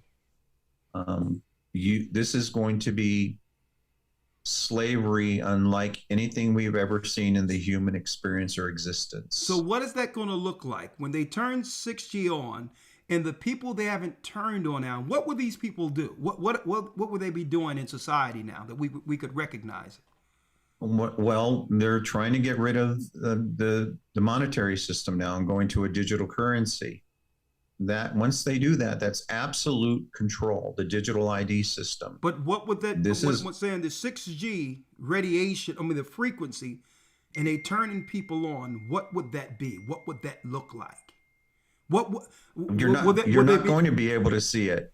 What I'm saying is, will there be heightened behaviors amongst people, like higher criminality, higher crime rate, people being killed? What does that world look like? It depends what the algorithm is programmed to do. If those in charge take a subset of society, and we live in basically, I always call this demographical biospheres. You know, I'm from the hood. I grew up in the hood. You know, you have a certain set of rules, a certain set of mentality. Then you have, you know, those who are the elites, and then you have the rich, and then you have the middle class. All these are demographical biospheres. Okay. Depending on what the algorithm programs, you know, what the outcome is going to be. But what I can guarantee is that if you have that type of control, that's what stimulates economies and builds wealth to the upper echelons. I was invited in 2011 to the Presidential Bioethics Commission. At the time, the head was Amy Gutmann. She's now the ambassador to Germany at the UN. And I was allowed to ask a question, and their whole agenda there at that Bioethics Commission was to map the human genome system, the human brain, and every living biological system on the planet, so they can patent it. And then so I wrote a question. I had my assistant write a question, and she wrote it down. And my question was this, because I had to play a little bit of politics. I go, I understand the importance for you to institute this research, but what happens, what have you put aside for those systems when your research goes wrong? Basically, what are you going to do for the people who are harmed when your research goes wrong? And this was broadcasted worldwide. She completely ripped up my question. And then she says that they are the top 1% of the elite 1% that should be deciding what should be done to us, that we are too dumb to make good decisions for ourselves. That is the mentality that we're dealing with, okay? Now, if they institute this system and they can imprint memory sets and erase memory sets. Remember I told you about the study they did in Disneyland, okay? Yeah. This is a weapon unlike anything we've ever experienced before in the human existence. If they can erase your memory sets and imprint it with new memory sets, you will never know the difference. You will believe that they are your own. Remember, the World Economic Forum, what they're transitioning to is that you shall own nothing and be happy.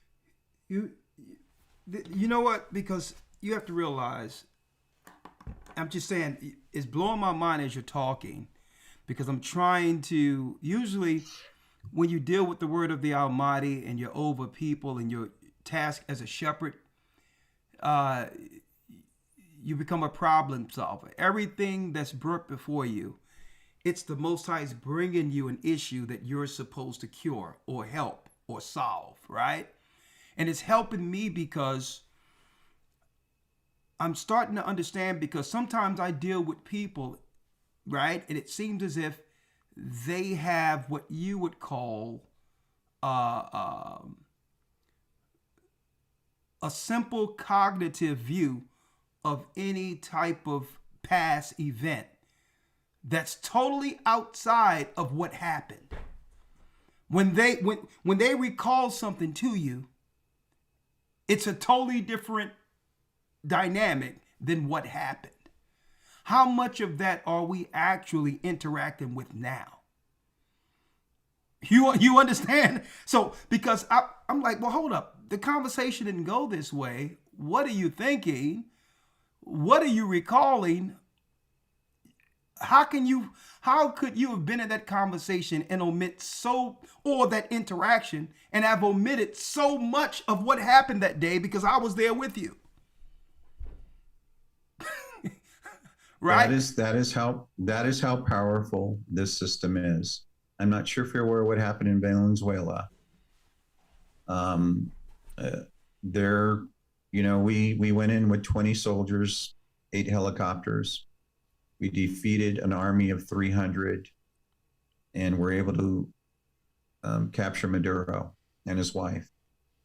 What most of society doesn't realize, that there was a integrated, sophisticated system. Those soldiers said, the ones that lived, they will never want to face the Americans again. They described a system where you had these autonomous aerial vehicles, drones, scanning the system, integrating with the soldiers. They said these soldiers were not like human. They were able to completely incapacitate their radar systems. As the soldiers try to fire their weapons wouldn't fire. They said that the U.S. soldiers were firing 300 bullets a minute and never missed, not once. These super soldiers. So the system was used, super soldiers. So not only did they use an acoustic weapon that completely killed 300 people at once, they were bleeding through their nose, their mouth, every orifice possible, and they utilize smart munitions. Okay, we are now dealing with the beast. The beast is before us, and I still want to believe, because of my experience, that God is the ultimate programmer, and they are never going to outsmart God, and that he created us in a perfect image of him, and that now is that time, that narrow window, that paradigm shift, that we need to stand up. And, you know, I always say God is my shield, and this is why people say, aren't you afraid of what someone might do to you because you're exposing this? And I said, no. What other choice do I have? You know, if I chose to do nothing, that would be selfish. Okay. You know, and I always say this, God is my shield, but there are two kinds of people in the world, those who are selfish and those who are selfless. When you're selfish, love stops here. But when you are selfless, the love comes back exponentially, as well as the people, the following, and the resources in order to win. Yeah. And right now, we need to lead with love, and we need to use common sense. You need to identify with who your true soul is, your inner spirit, your inner voice. And we need to stand together. Doesn't matter what color, we all bleed the same inside. I'm with you, brother. I'm with you. And you know, and that's my 2 cents. Well, let me ask this, because now it's time to get this thing together. Number one, when is Died Suddenly 2 coming out? Because I would like to premiere, I would like it to premiere where people and members of our church can come through, especially in the main location. We're going to have a screen, we can premiere it, and have a premiere for it. Yeah. So a little bit of clarification. Died Suddenly 2, Nano Sapiens. The actual CEO of Died Suddenly is Edward Szal. Edward Szal, and okay.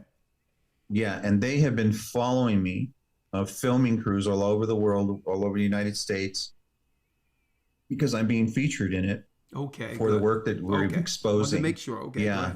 Yeah. Yeah. So his prediction is should be out the first quarter of this year, or second quarter. So it should be out soon, but in the next 3 months. Okay, good, because we're going to premiere it. So I'll stay in touch with your team to make sure we do that. Number two, like I have people who said that they have hearing voices and all these things. Now, the person who's telling us, who claimed that she was chipped, and sister, if you're out there looking today, call the phone now so that you can let Jesse Beltran know what you're dealing with, so he can know if there's familiar symptoms with some of the people you've dealt with. I'm going to keep the phone on in case you call. Next, after the Passover that we're going to have, because we do Passover Crisis Feast, we're in Christ, right? We have a renovation going on in the main church. And then after that, with the new renovation, probably around May, June, I would probably want you to come to Pennsylvania, Philadelphia, you, your family. We can take you to dinner. And what I would like to do is have a screening where people can come through and see what's going on with all of this technology you have. Because we have some people who was baptized in the church who didn't know what was going on with it, right?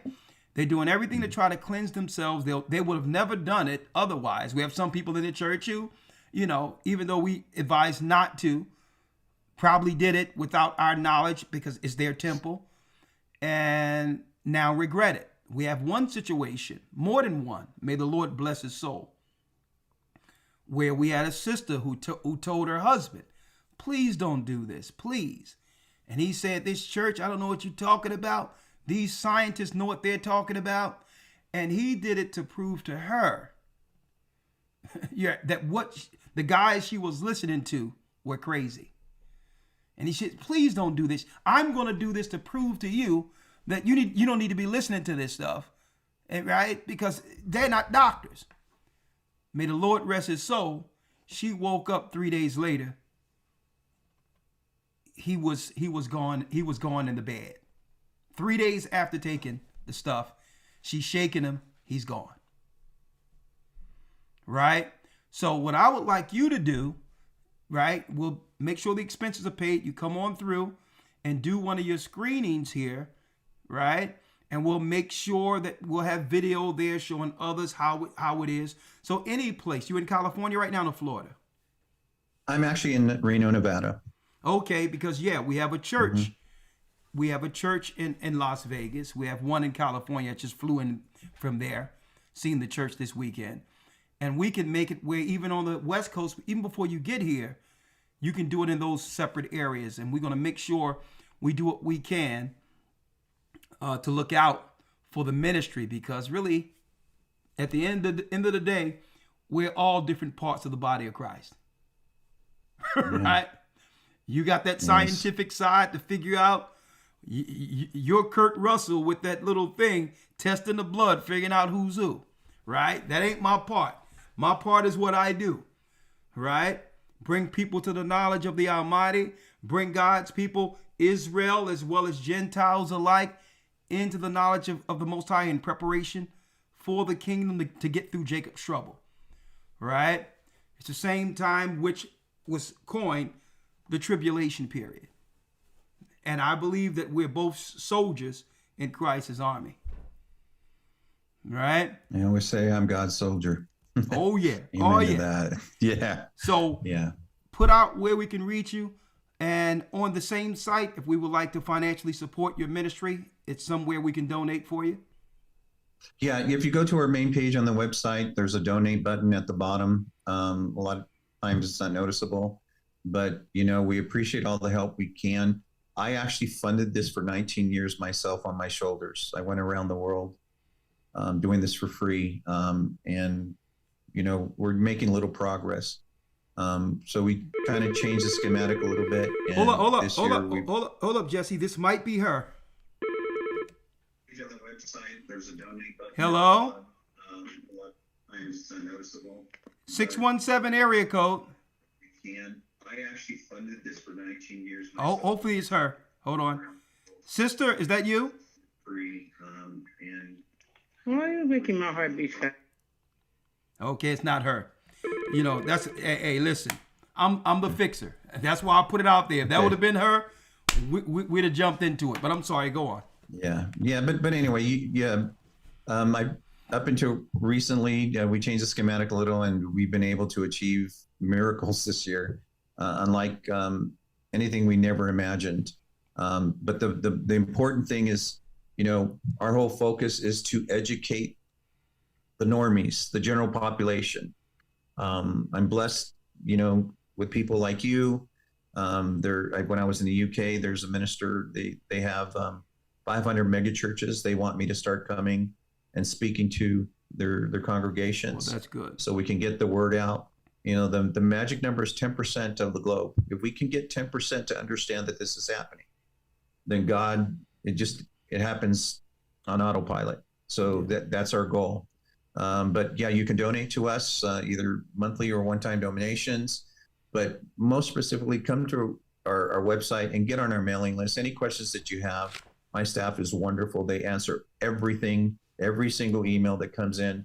They will answer and they will get back to you for any questions. If you think this is happening to you, a family member, a friend, it doesn't matter. We're here to help. Okay.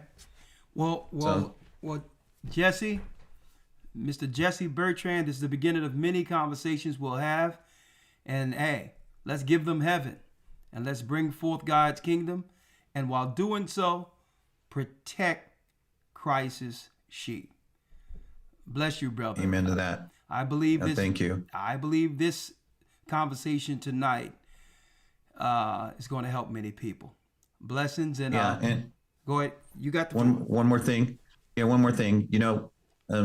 I'm not kidding about that MasterPeace Zeolite Z. It's the only one out there, and that CEO, he's a godsend.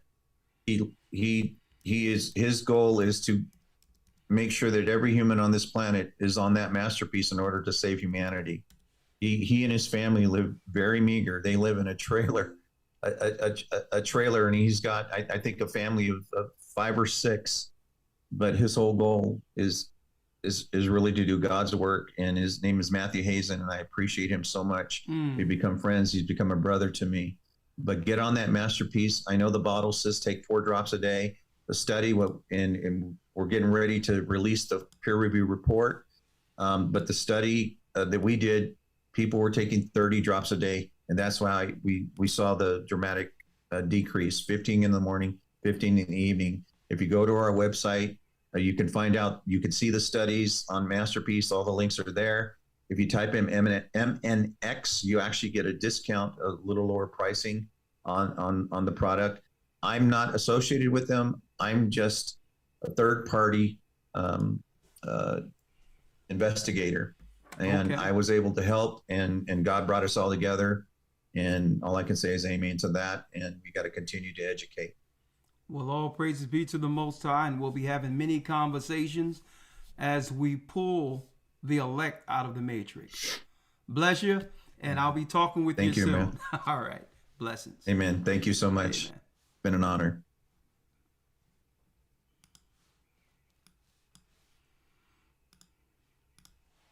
All right, brothers and sisters, there goes Jesse Beltran. Much needed information, especially with what they're about to do again. And if you want to know what that is, hold tight. I'll be right back in about a minute and 20 seconds. I'll bring Lawya in and we'll take some phone calls. 1 second. The Bible. Is it hard to understand? When it comes to reading the Bible, the first thing that comes to mind is the fact that this is the Word of God. The seals have been broken, and the truth is here. And when we go throughout the scriptures, when we go throughout extra biblical records, we find that the language that God employed, that he used to create the heavens and the earth, was the Hebrew language. Christ said, I came for the lost sheep of the house of Israel. But yet no one, no religious leader, no religious church out there anywhere can now identify the 12 tribes of Israel. Can we? God is quite simple, but it seems as if man makes understanding him hard. What are those mysteries? The truth of your book. And the truth will make you free. The Hebrew and Bible Academy. You're invited.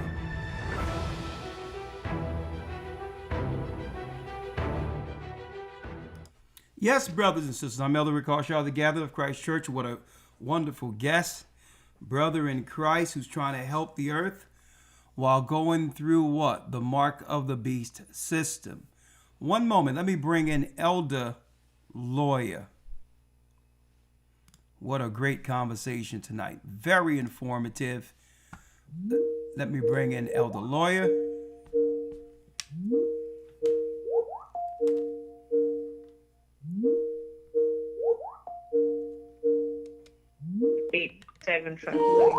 Hello? Yes, how you doing? Good evening, Elder. I apologize for taking a little time. I was being blocked on the other end because they would not allow my call to go through. Okay. Be patient with me real quick, okay? Hold on. Let me bring Elder Lawya in, all right? Okay. All right. Okay. Yes. So I take it, this is Sister, your name Della Rosa? Doracina? Yes, Doracina. No, Doracina is my child's last name, but I'm Sister Shirley Under from the Boston, Massachusetts body. Okay, were you chest in for Jesse Beltran just now? Yes, I did not catch everything. I catch it towards the end, but I am well aware of Mr. Jesse Beltran. He's one of the people that does scanning through the targeted individuals community. So I know who he is. I'm well aware. I've questioned him before. There's a program that they course every Tuesday for the targeted community through one of our sisters by the name of GOCC. So he's been on GOCC's platform Okay. Well, this is more what than I'm. twice. This is what I'm going to do for you, sister, because I got to bring Elder Lawya in. You did hear that he can come through with the scan, and if there's something, an implant or whatever the case is, they have the people to be able to help you with that. Is that something you would like to deal with one-on-one, being a person who's been in the church, who's been seeking this type of help? Would you like him to reach out to you personally? That would be great because it's because I don't have the funds available. Well, sister, listen, you don't have to worry about the funds. I'll take care of the funds, all right? I'll take care of that. You're going to worry about that, okay? So all you have to do is be there when he deal with the scan. So what I would like you to do is text me on this same number as soon as I hang up, and I'm going to get your number to him. We're going to work this out, okay? Because if you're being tormented based on something that was implanted with you without your knowledge, this is one of the reasons the Most High brought you to the church to help, all right? So do me a favor. I have to segue into the next portion. I just want you to text me. I would, right? Text me on the same number here. I'm going to document it on this pad. And Mr. Beltran and I will be speaking to you before the week is out, all right? Okay, great. Thank you so much. Thank you. And if you're not able to reach me, can I provide? Well, Deacon Jacob is well aware of my my number, and I'll be in Sabbath this weekend. Yeah. So if you're not able to reach me, it's because they're blocking. I've sent you different information, but you have been blocked. It said it was sent to you, but last time I spoke to you, you mentioned you didn't receive any of my information. Well, don't worry about it. We're going to try it now, and I'm going to let you know during the broadcast whether or not I see the message, okay? Just text it as soon as I hang up with you. Text to this number. I'm going to confirm, and we're going to get this fixed for you, all right? Okay, great. Thank you so much. You're welcome. You're welcome. Thank you. Elder Lawya, how you doing? Shalom, sir. I'm doing well. Doing well. How about yourself?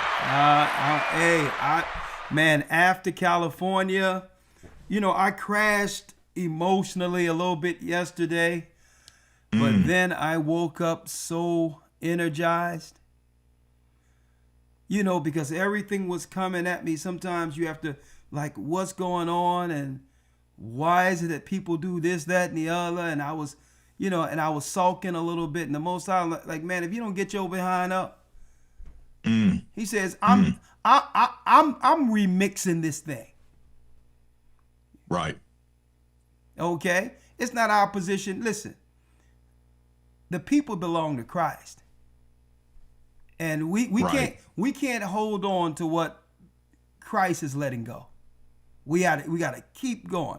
Man, I got up so energized, and I received an email from Beltran's people, his people, some of the most wonderful people in the earth.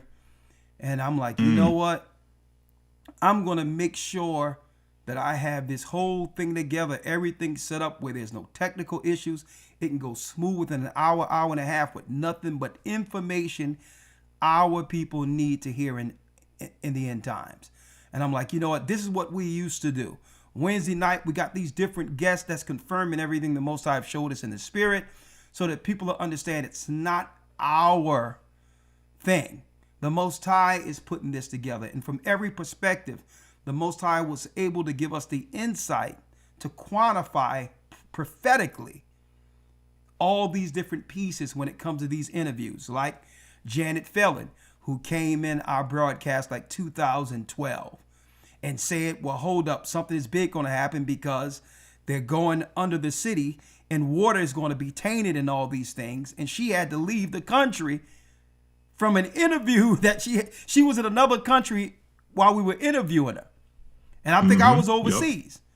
And come to find out, she was saying she think they're going to do something with the water. And then we find out during the pandemic, everybody's coming down with symptoms and all these others. And when we told them, do not drink the water coming out of these taps.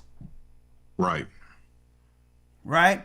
So she tell us well in advance before it happens that it ain't the fracking and stuff that you're thinking. Really, if they can put fluoride in your water, they can pump anything else through your water, through your public systems.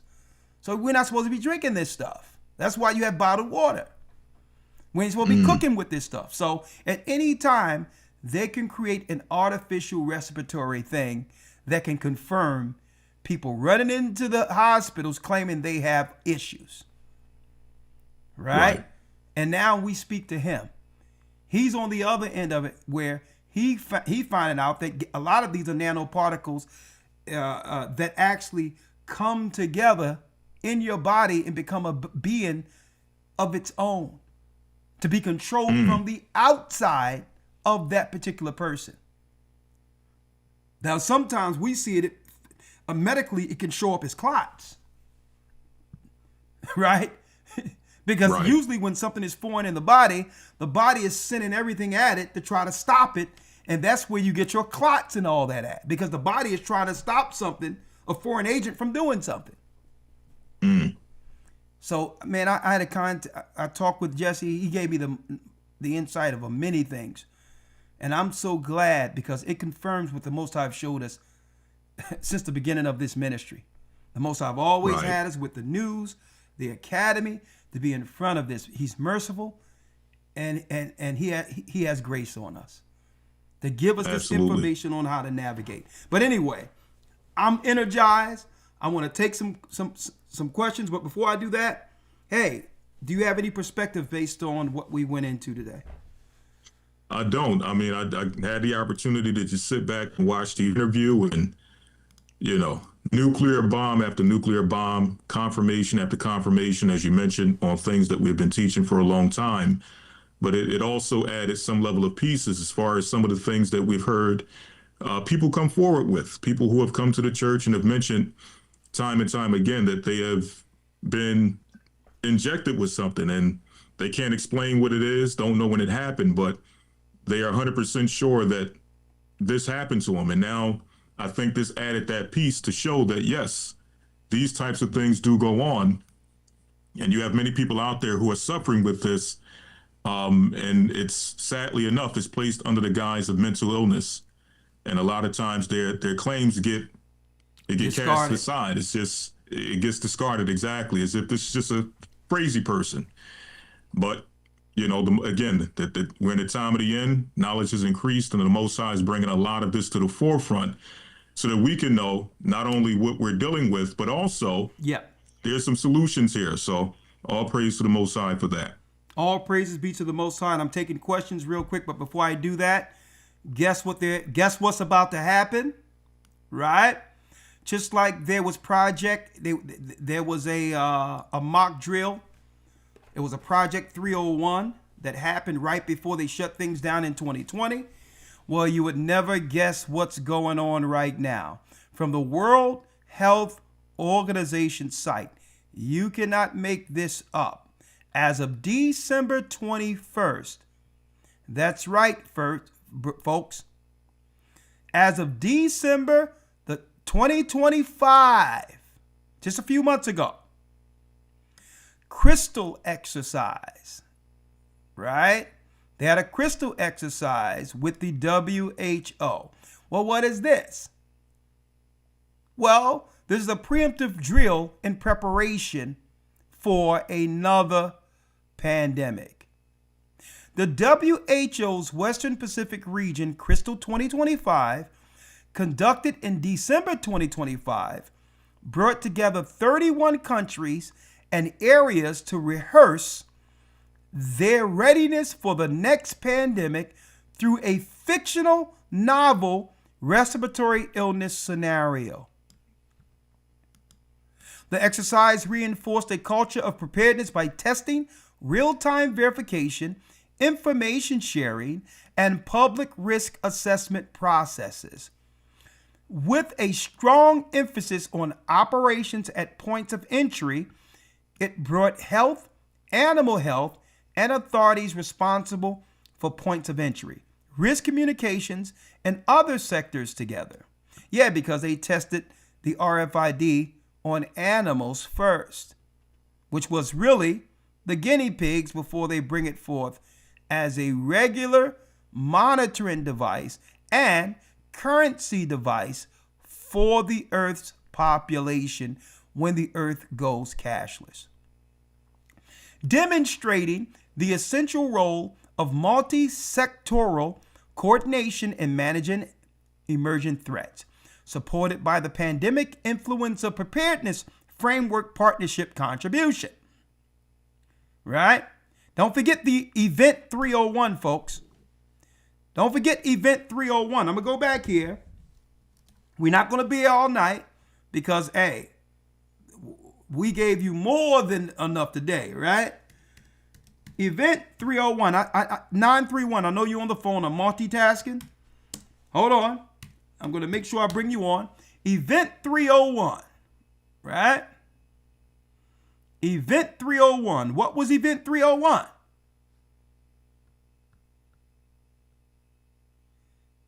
Or was it Event 201? Let me see. Yeah, I think it's 201. Event 201. Yeah. Now, this happened right before things shut down. They did this in 2019. What was this? What were they doing? Same people. Event 201. It began in healthy-looking pigs. They always talk about pigs and bats. We don't buy it. Months, perhaps You shouldn't be years eating ago, it anyway. a new coronavirus spread silently within herds. Gradually, farmers started getting sick. This was the drill before they claimed something happened in Wuhan, folks. Right after this, into the next year, it was being reported of Wuhan. A full drill. Infected people got a respiratory illness. Be looking at double the number of cases in 1 week. Affected countries will be critical. All is the drill. The question is, can you, through this international mechanism, just have issued travel? GNN. So this would be CNN scaring the people. The drill. See? And then, of course, they have to have a black person with a white, trusting doctor's coat on. He got to be in here somewhere.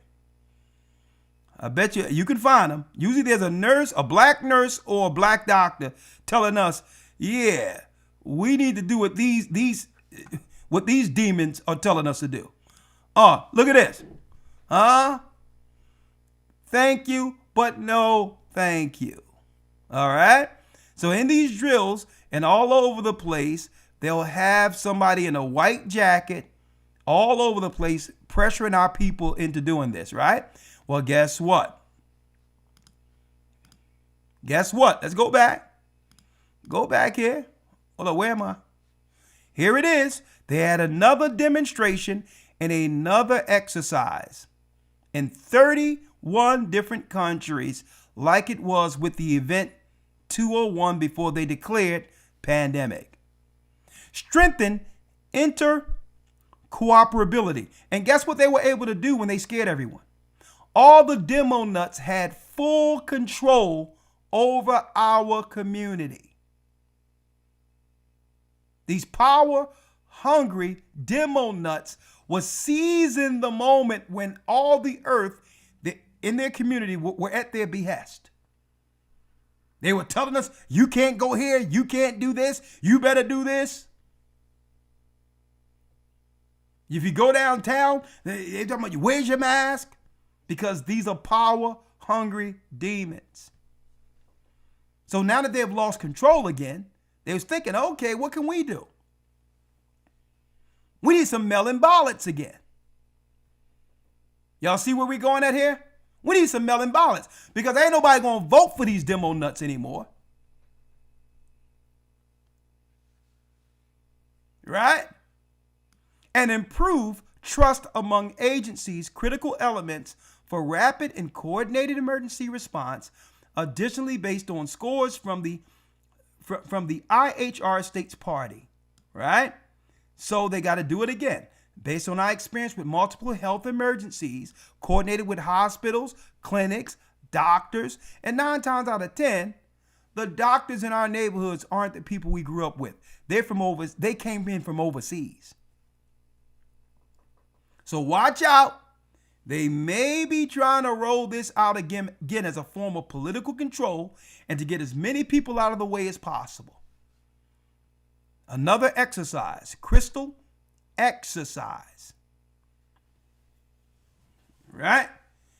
931 area code. What say you? Sir, how are you? I am blessed by the Almighty. Your name? My name is Tyler. I just first question is, when are y'all coming to Nashville, Tennessee? I know it's been in the making for a while, but really been wanting to get a hold of y'all. Yeah, get Elder baptized Lawya. and all that. Matter of fact, do we have something set up in Tennessee yet, or we're still working towards that? We have something set up in Memphis, but Memphis, correct me if I'm wrong, Tyler, that's about what, 4 hours away from Nashville? Say that again, Elder Lawya. Let me put you on the studio display. Go ahead. Say it again. Yeah, I'm assuming Nashville is about 3-4 hours away from Memphis. We do have something set up in Memphis. Okay, hold on. Let me do this so that Elder, you can hear Elder. Come on. Hold on. Audio. Hold on. Oh, his mic. Yeah, there it is. Studio display. Yeah. Studio display. All right, go ahead, Elder. Say something now, Elder Lawya. All right, shalom, Brother Tyler. Can you hear me? Yes, sir. Yes, sir. Loud and clear. All right, great. So we do have something set up in Memphis, but from what I understand, Nashville is about what, 3-4 hours away? Oh no, Nashville is like 45 minutes away. Memphis is a little further. I live in Clarksville. Okay. Well, okay. So you're closer to Nashville? Yeah, and my car can actually make it to Nashville Listen, without I trying to fall apart. Listen, I will guarantee you we'll have a church in Nashville this year. We'll set it up coming out of the Passover. Guaranteed. Awesome. All right.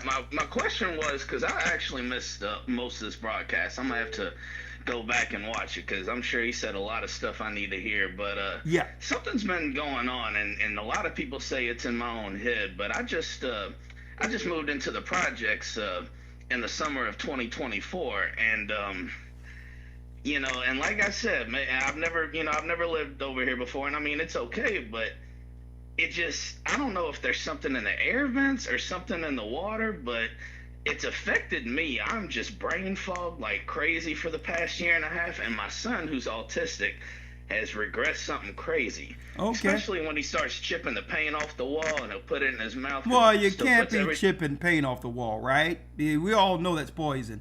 But let's start with this, all right? You move yourself into a harmful environment, right? I had to. Now, I'm not blaming you, but that's your circumstances. Yeah. I know they're trying to take out 90% of people, and we got to be on the top of that list. Listen. Sorry. Listen, our people, that's what it is. We're the target. We're going to be targeted and under these poor circumstances. No one can blame you for your circumstance, but the more pressure you're under when it comes to this is the more precautions you're supposed to take. You can't have your child drinking that water. You cannot be drinking that water. Oh no, I don't even rinse off food in it. When my friend come over who literally eats and drinks everything, when he wouldn't even drink it, I knew there was something really wrong with it. Well, the next thing you need to do, again, you probably need to reach out to Mr. Beltran, because, a matter of fact, you don't have to do that because we have Dr. Truman at 2 p.m. this Friday who's going to give us some herbal tips when it comes to fogginess, clarity. Because sometimes it's the cleansing of your organs. It's why your brain, it's not even your brain. It's other parts of your body. It's the diet. It's whether or not you're eating organic or just not looking at, maybe you're eating things with high soybean oil, and all these others. I've restructured my diet. I make my own bread. I shop with the Amish. I get meat from local butchers. Good. Of course, I don't eat nothing dirty. I haven't done that in 10 years. Good. Or who knows? Because all the experiments they did on our people, don't forget, it's called projects for a reason. So there's some. I remember you talking about the Calhoun experiment. Yeah. I was looking. I had just moved over here when you did that lesson, and that was crazy how the timing on that alone. So believe it or not, under the projects, they can let stuff through the hallways. They can do certain things that can affect people without you even understanding that we're under experiment. That's what project is. Dude, when during seasons when I open up my windows, because I open up my windows when it's that perfect temperature, you don't need heat or air conditioner. Yeah, I feel better during that time. Well, but hey, look, when I close up for the winter or for the summer, that's when it's just like, why do I feel like this? Hey, brother, it seemed like you just fixed it. Crack the window. All right. It's freezing cold out there right now. Hey, man, listen. It's my son more than anything, because he's already, pretty much a 1-year-old and. Well, and brother, you just told me that you allow him to eat paint chips. No, I don't allow him to do nothing. He's real messed up, man. He took some stuff back in 2015. That's when I found out. Actually, I found out through listening to you guys and about 20 other mothers who said the same thing in the same exact order happened to them. Okay, so he doesn't eat paint chips now, is what you're saying.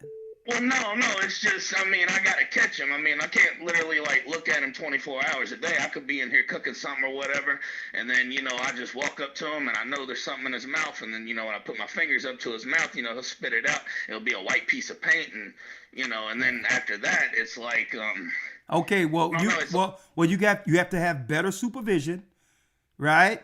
It's just me, bro. Listen, I can't come and grab your son and put him and stop him from doing that. I'm only the elder. I'm giving you answers. It's your responsibility to make sure your son don't eat paint chips. No, it's not just that. He'll eat anything off the floor. That's why I literally. Brother, you need another person to come help you. Steve, I've tried the whole little caregiver thing. That never works out too well. Well, brother, do me a favor. Text me and we can be one-on-one after that. It seems like, listen, these things that you're talking about have to be fixed. These are adult decisions that adults fix problems, and I believe that you can do so. Make sure your son do not eat paint chips. Don't get me wrong. When I catch him, I do what I can. No, it's not, brother. It's not about catching him. It's about precautionary to make sure you don't have to catch him. All right. So let me answer the next call, and we'll talk soon. My brother. You got my number. Can you give me a call? I will give you a call, my brother. Please, I'm begging you, man. I really do kind of need your help. Okay, we'll talk, my brother. Thank you. Shalom, brother. Shalom. Wife. Okay? That's what that's called. You got to find you a woman. All right. Who's next? Okay. Shalom. 917.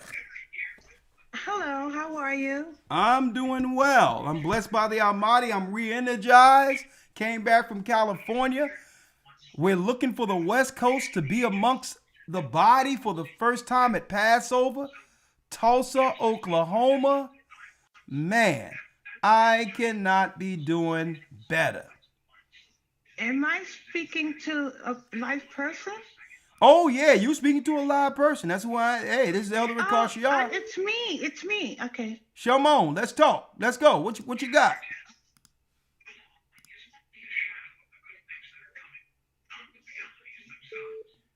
What you got? What you got for me? My name. Hey, sister, are you listening to me on YouTube and yes, talk and the with phone? I never did this like All that. right, do me a favor. Turn down YouTube while you're on the phone. Okay. Okay, is that better? Turn down YouTube. I did. Is that better? Yeah. What say you, sister? What can I do for you?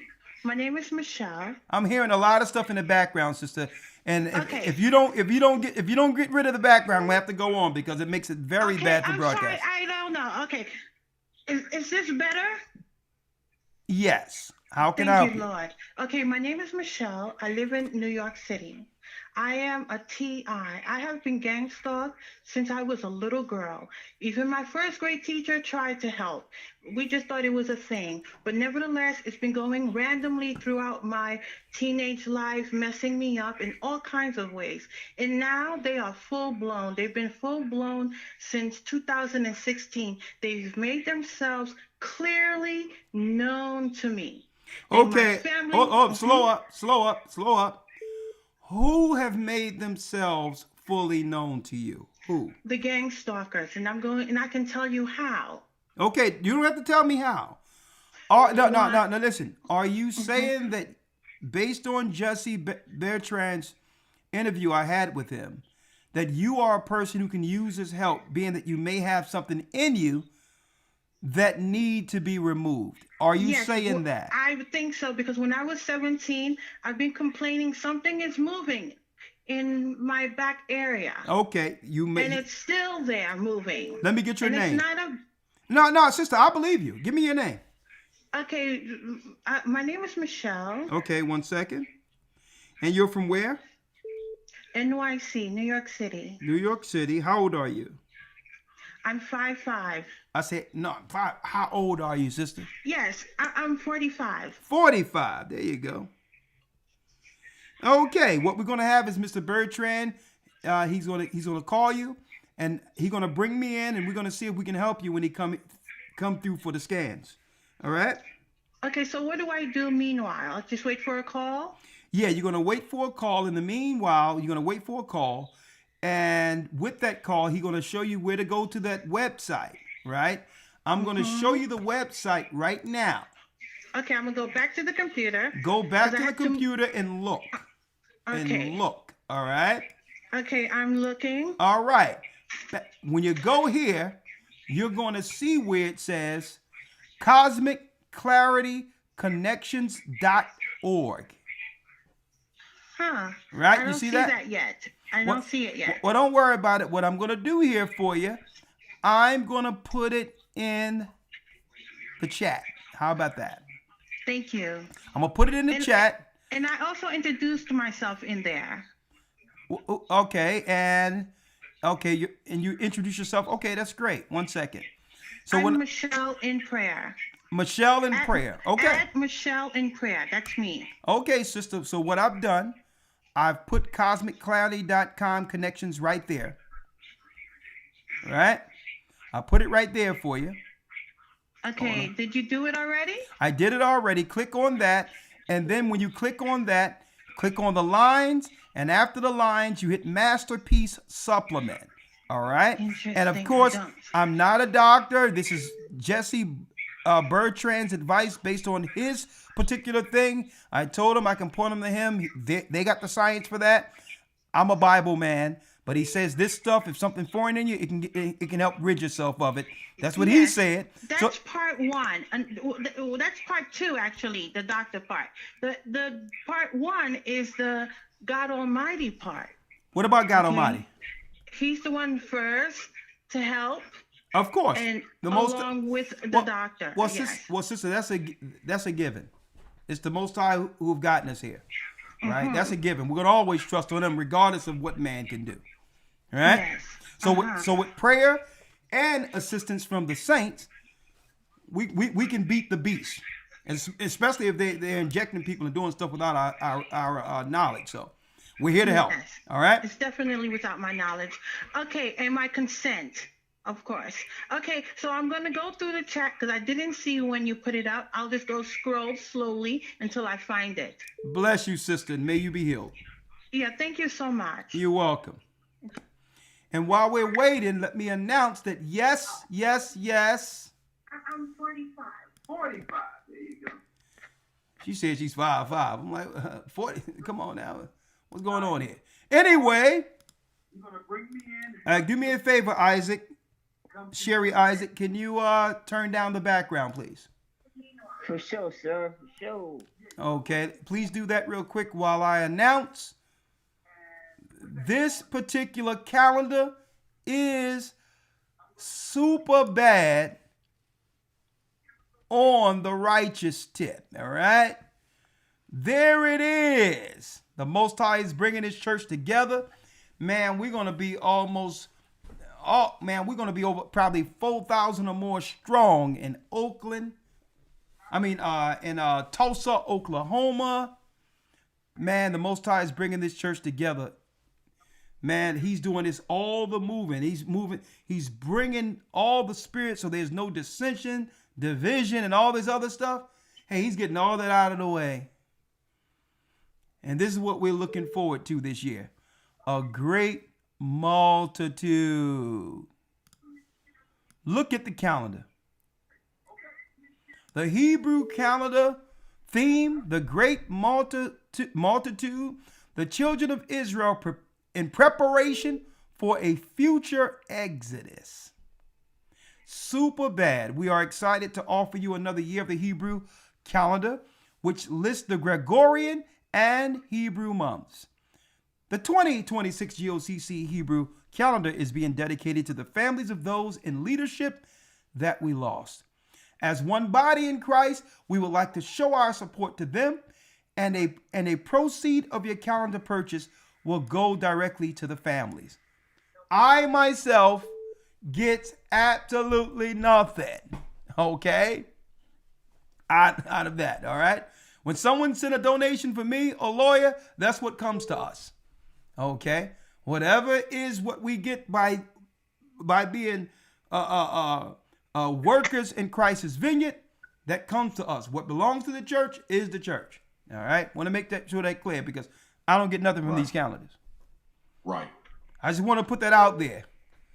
Right. Because as soon as somebody come in, ain't do no work, they sit there trying to look at the pocket watch and, oh, who's doing what? Or how much you giving up? Or how much you going to give us so we can finish this work?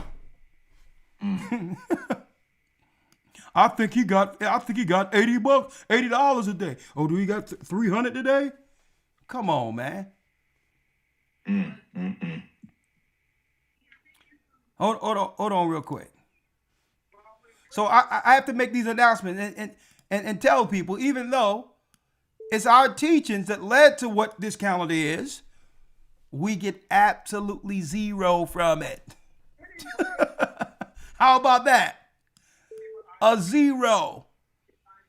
All right. Now, here it is. The calendar uniquely integrates the Gregorian calendar with the true Hebrew calendar, making it easier for us to stay on course with the holy feast days, Sabbaths, and new seasons. And folks, it's only $25. That's it. $25. And each page is a picture. It's a work of art that you can have for your particular house. Right? Highlighting the seasons, going from one season to the next. That's right. Let me now, before I bring in the call, 1 second. Boom. Let me now put the link in the chat. One moment. I'm going to put the link in the chat. Boom. I'm excited about it. I'm excited about it. One second, folks. 1 second. Teams. Copy link. There it is. Boom. Right there. Right there. Order your calendars. Get them hot off the press. The one and only Hebrew calendar with the 364-day schedule. The correct schedule of Sabbaths according to the Almighty. Get your calendars. I'm getting mine. All right. How you doing? Is it Sherry? It's Darius, Elder. Is who? Darius. Darius. It says Isaac Sherry here. Yeah, that's the name all the family phone bills on. Okay, talk to me, Darius. Talk to me. This was a great show, Elder. I wonder, have you ever heard of the name Sabrina Wallace? I don't know Sabrina Wallace, no. Sabrina Wallace is like a technologist. She's a master teacher in breaking down some of the things that was discussed tonight about the human biofield and how they hack the human biofield. Yeah. Being able to, sometimes when you go to your phone, it seems like they already know what you're thinking when you get to typing. She's a whistleblower. She explains everything to a T. I wonder if that's a possibility to get her on the show as well. Okay, give me her name again, and I'll look into her. Give me her name? Sabrina Wallace. I know how to spell Sabrina. I got you. Sabrina Wallace. Yeah. Is she a doctor? What is she? She's a technologist. She's a biologist. What is she? She's a well-known. Sharina Somert. No, Sabrina. Okay, Sabrina Wallace. I'll look into it. Thank you. I appreciate you. For sure, Elder. Thank you. Great night. Very, very good show tonight. All praise the Most High. Broadcast, rather. All right. We have... Where you at, Sunshine? You come on in here. We have time tonight. And we'll be breaking down soon. Drew Minor. Yes, sir. Shalom, brother. Shalom. Hey. Shalom. Great interview. Yes, sir. Great interview, man. I think I'm going to give me a batch of that, what's that, MasterPeace in just a bit, man. But, yeah, I appreciate it, man. Appreciate our praises. But, I've been trying to call for a couple of sessions now, man, in light of the conversations and hearsay rhetoric that's been going on across the waters and in regards to Iran and the United States. A couple of buddies of mine just been going over some things scripturally. Yeah. And honestly, to be honest, I wanted to make sure that I was understanding scripture the correct way myself, and I had a question on Isaiah 22. Well, don't just be spurting some stuff out there. Let me go to Isaiah 22. Okay, yes, sir. All right, I like to follow it with you. All right? Yes, sir. Yes, sir.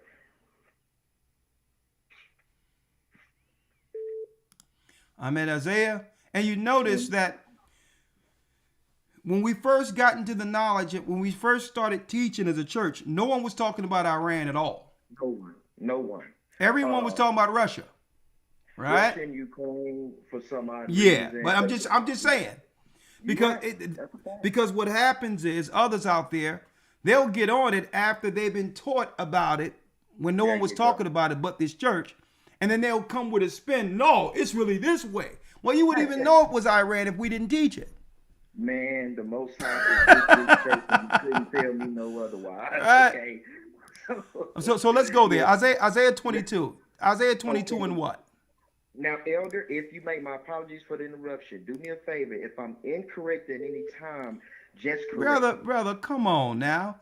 Isaiah 22 and what? One. Now, the first, I'm looking at the first 5 scriptures, Elder.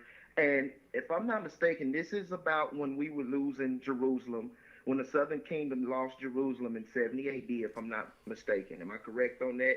And I just skipped, but we can read it. But brother, see, you know what? When we overthink it, that's when it goes off the rails. Okay. Because it's like this. There are prophecies where it was talking about us falling in Babylon. Right. That also includes dual narratives. Yeah, that also includes end-day prophecy. I'm with you 100%. And how do we know that? Let me tell you how you know, and this is how you go into the scriptures going forward. Mm-hmm. The same prophets in Isaiah that prophesied the fall of Jerusalem, it goes into the prophecies from these same prophets when Israel is restored. Has that happened yet? Have we been restored by Christ into the kingdom yet? No, sir. So we can't just say and pigeonhole this and say, well, hold up. This is talking about when it happened at the fall of Jerusalem, right? No, you have to know when it applies at that fall and with the fall of modern day Babylon too.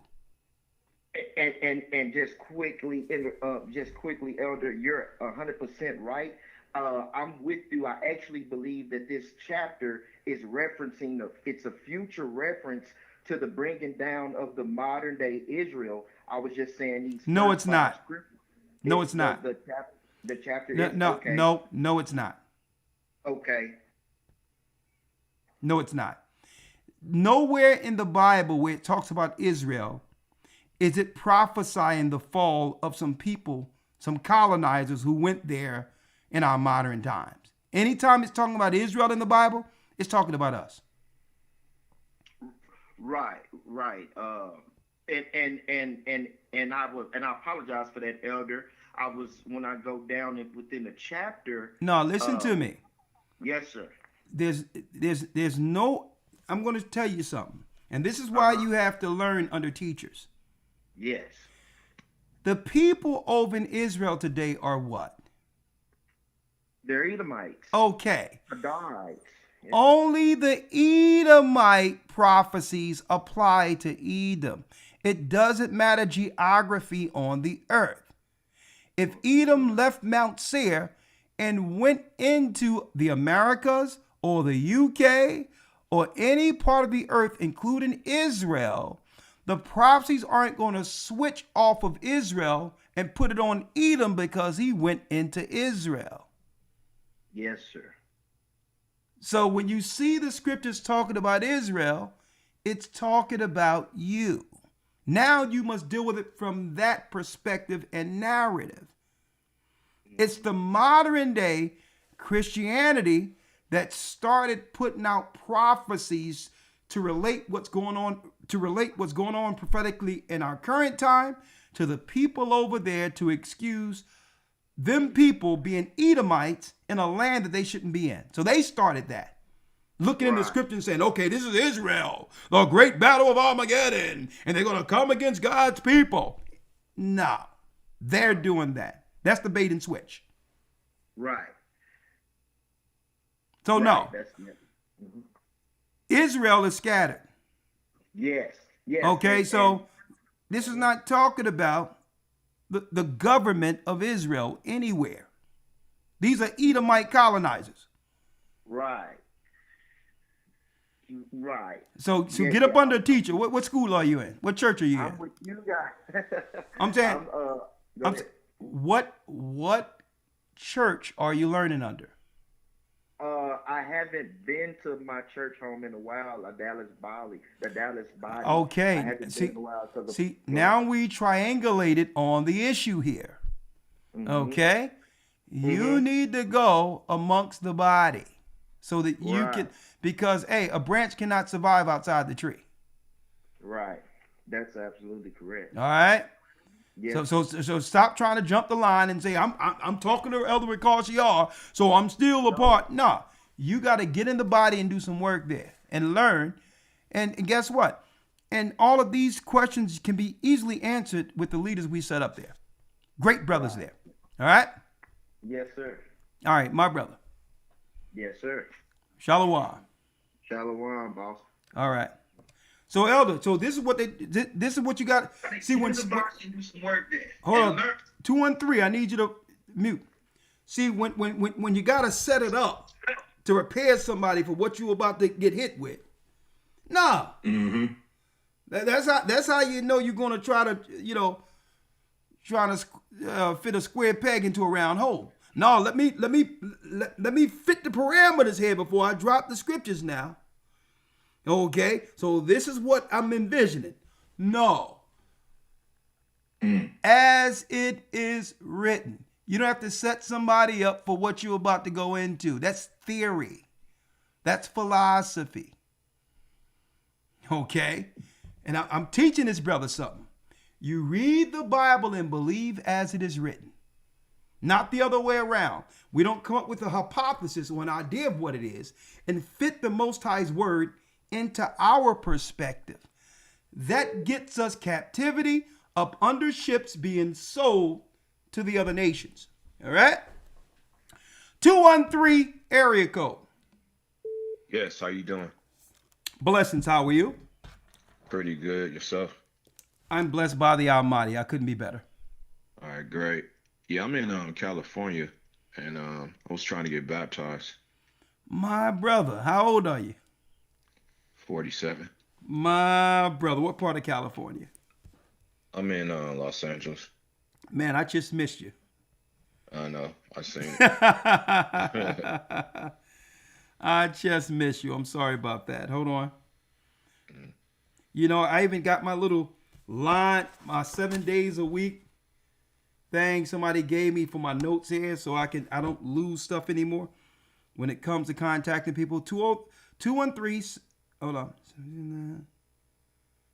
39. 729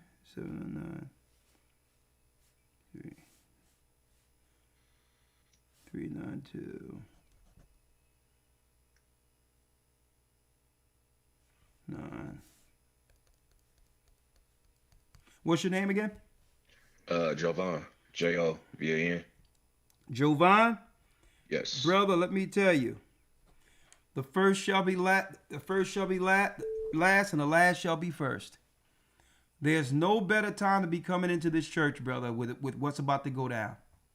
Right. I've been following you for a while now, though. Please. Well, hey, all praise be to the Most High. What I would like you to do, I'm going to give your number personally to the leaders over there. Okay, great. And just work with them. They're beautiful people. Work with them. We've been waiting for soldiers who can come in and find their part in Christ's ministry to finish with us. And hey, let's do it. Amen. You ready? Yes, sir. All right, Jovan. Welcome to Christ's army. Thank you. Okay. Right. See how that works, Lawya? Huh? Yes, sir. The Most High is just shaping his church. God. He's moving all the pieces where they need to be. We just got to just embrace them, teach them, and have them understand the spirit of obedience and honor when it comes to the Almighty.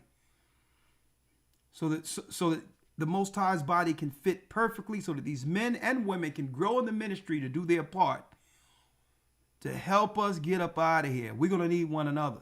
Everyone has a specific gift. The Most High have called them to the work to actually bring for the end times. Everyone has a part. Sure. And we're just here to cultivate that. We're just here to hone that. Trusty Monica. How you doing, Monica? How you doing, Monica? Trusty Monica. Okay, let me go to the next one here. Okay. Is Terrell Johnson? Yes, that's my husband. This is Nicole. How you doing, Nicole? All is well. How are you, Elder? I'm doing well. It's nice hearing from you. You too. Am I on? You're on. Are you ready for Tulsa, Oklahoma? Are you kidding me? That's the second reason why I'm calling. But I am so pumped. I can't tell you. This is our first Passover. We were coming last year, but we had an obligation that we couldn't avoid. So we are more than excited. Sister, it's going to be something special. We have a surprise, I'm going to tell you, and we're holding it in the tuck.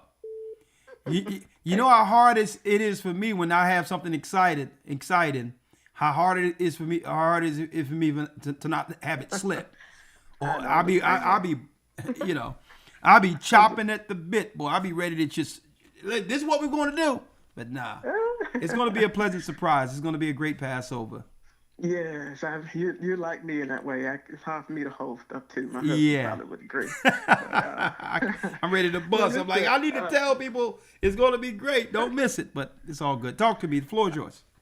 Well, I was calling for twofold because I have been curious about something, and this broadcast was just extraordinary. I am so thankful. It was just more than what I had anticipated when you plugged it a couple of days ago, and I thank you for it. Also, but now my question regarding the subject is, what if someone that you know took some of the jabs? It had two phases. You would take one shot and then come back and take the other shot. I don't know. I don't know the effects of one from the other. Right. Only thing I know is only thing I focus on is making sure if you got any traces of this stuff in you, get it out of you. Okay. So I guess what I'm saying, if you only took half of the dosage that was considered one V. Yeah, but I don't know. I mean, who knows? I mean, it's Russian roulette. I don't know. I mean, I wouldn't suggest anybody. You know, we're a church, so we don't suggest any of this stuff that's not in the Bible. So I can't tell you what the ill effects are. It depends on the person. Every person is different and whatever. But I know that based on what Jesse Beltran just broke down, no one wants any of this stuff up in their system, operating contrary to their temple, right? Yes. So what are you saying? Because this is what happened with you. What's going on there? No. Thankfully, I had the discernment enough to know that this was not something I was going to take into my body, and I had no idea why I felt that way, because probably I would normally have complied like everybody else trying to get back to normal, but it was just something in me. I know it was the Spirit that just told me don't take it under no circumstances. So I'm thankful that that's the case for my family. But I do know somebody who, for the ones that had, you take one shot and then you come back and take the other shot, it would be considered. Well, I know many people. They was on the TV almost every other second talking about get your booster. So I'm sure many people got 1, 2, 3, whatever. My brother, I don't know what he was thinking about. He wasn't even working anywhere. He was going to the he was opening up with the darn drugstore, saying, man, why don't y'all give me the keys? I need my third one. So he was there before the pharmacist got there. So I don't know what's going on with these people. All I can say is take the information that Mr. Beltran got out there and get the stuff that's needed to rid your body of it, or for your friend to rid their body of it, if they even care. Okay, will do. Because what I know, what I've experienced, the people that took it, the Bible says we'll be under a stupor anyway.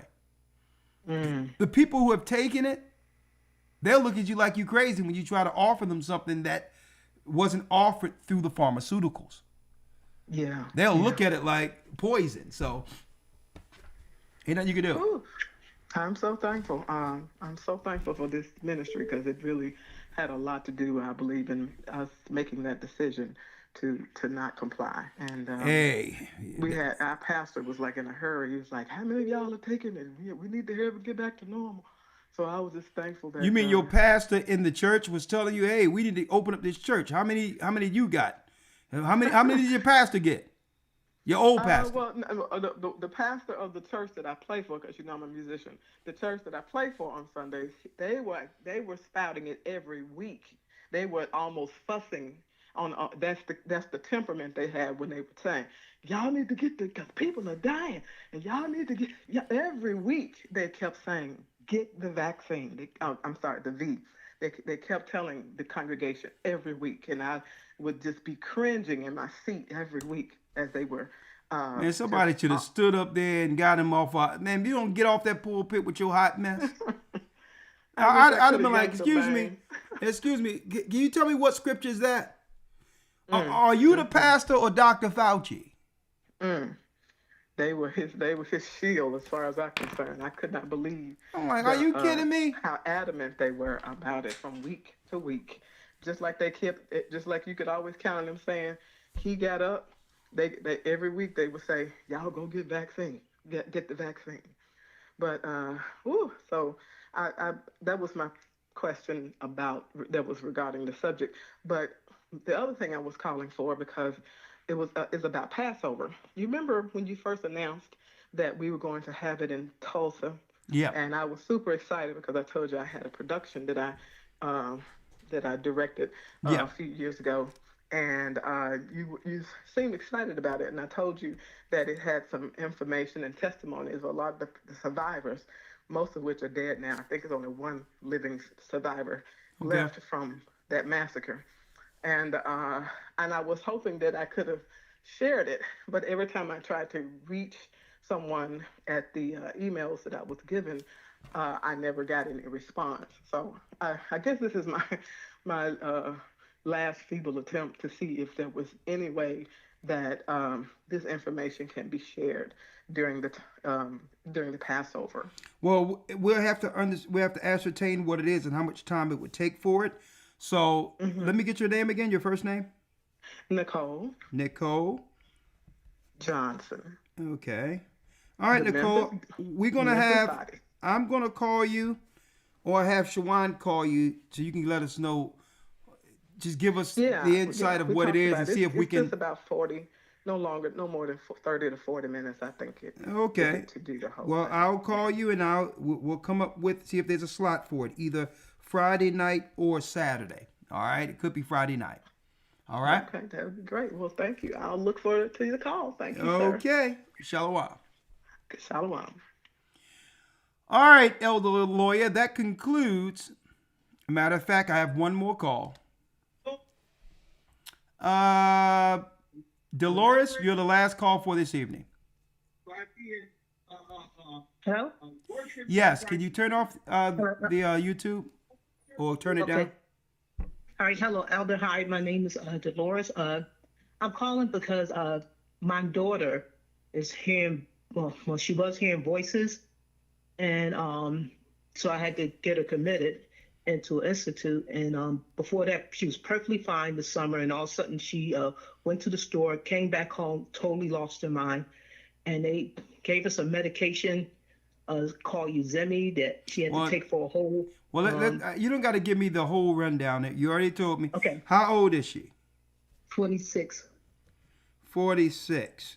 No, 26. 26.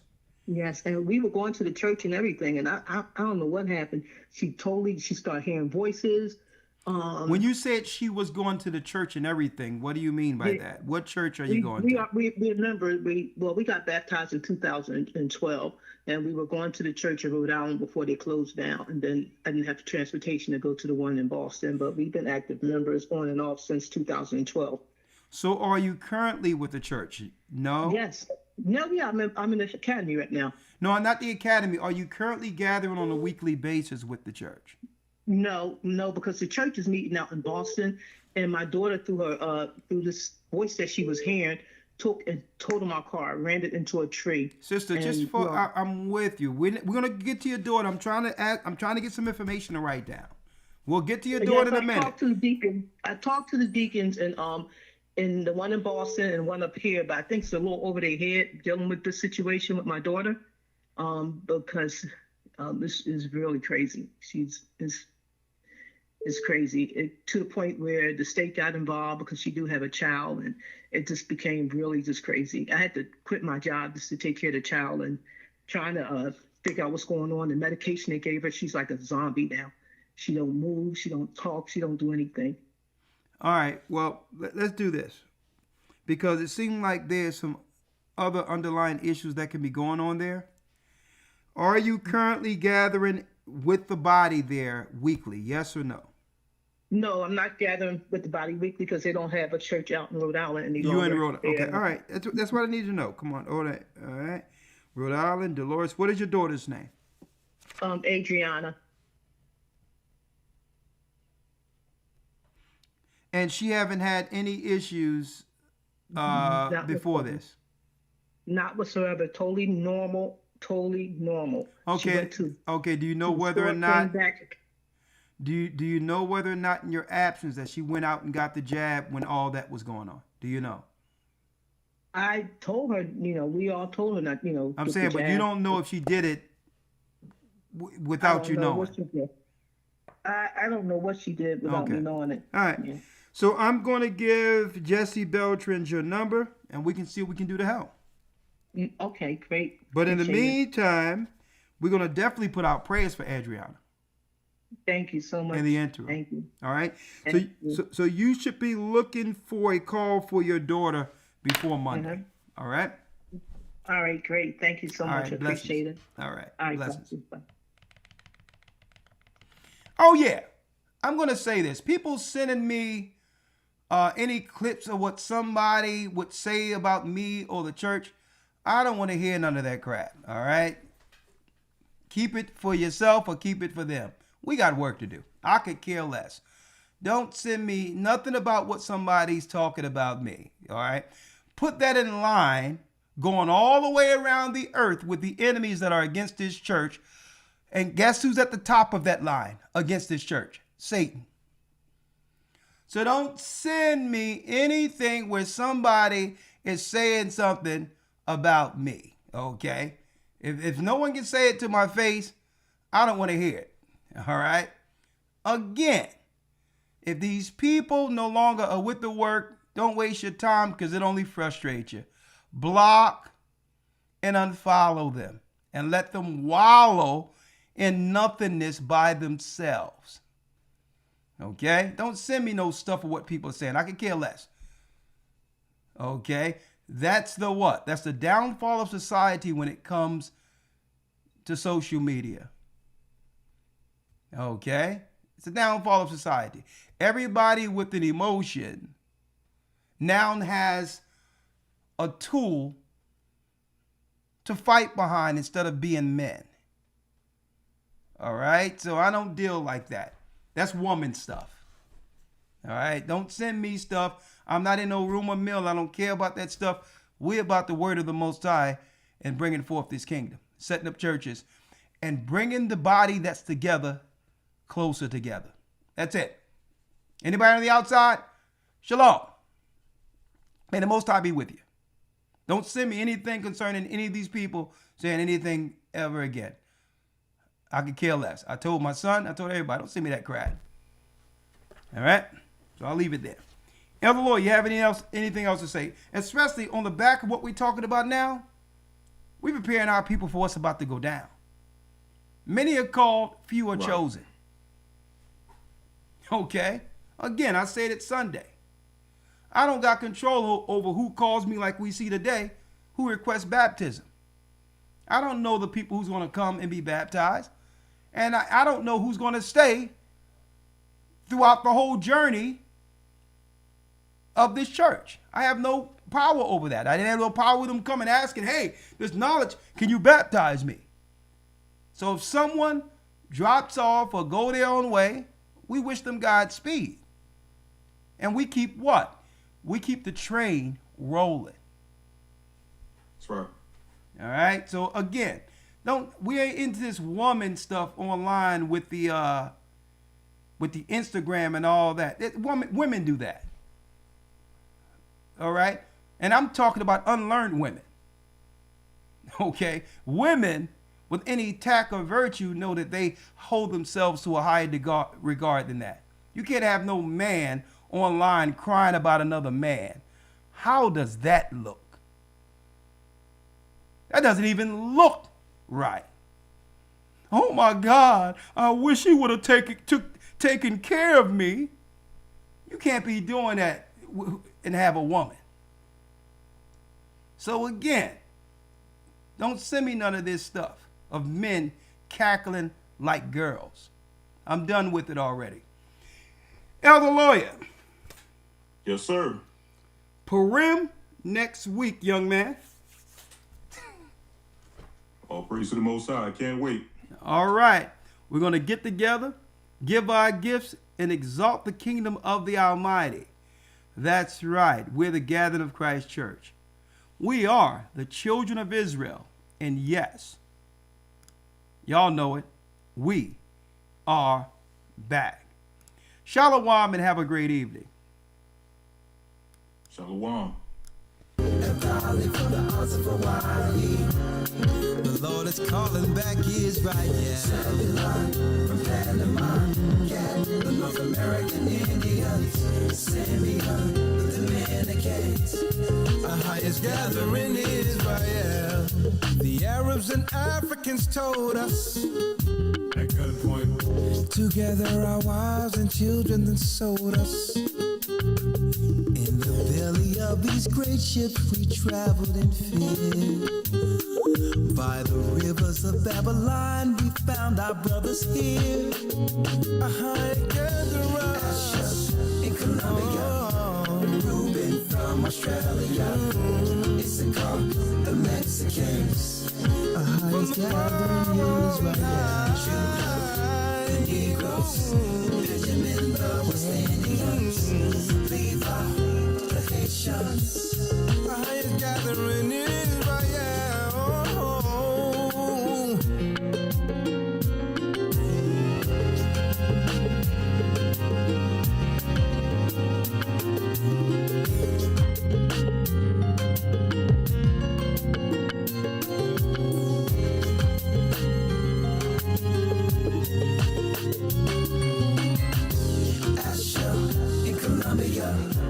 Reuben from Australia, Issachar, the Mexicans. That's who we be, Judah, the Negroes, Benjamin, the West Indians, Levi, the Haitians, Manasseh, the Cubans, Ephraim from Puerto Rico, Naphtali from the Isles of Hawaii. The Lord is calling back Israel. Zebulon from Panama, Gad, the North American Indians, Simeon, the Dominicans, our highest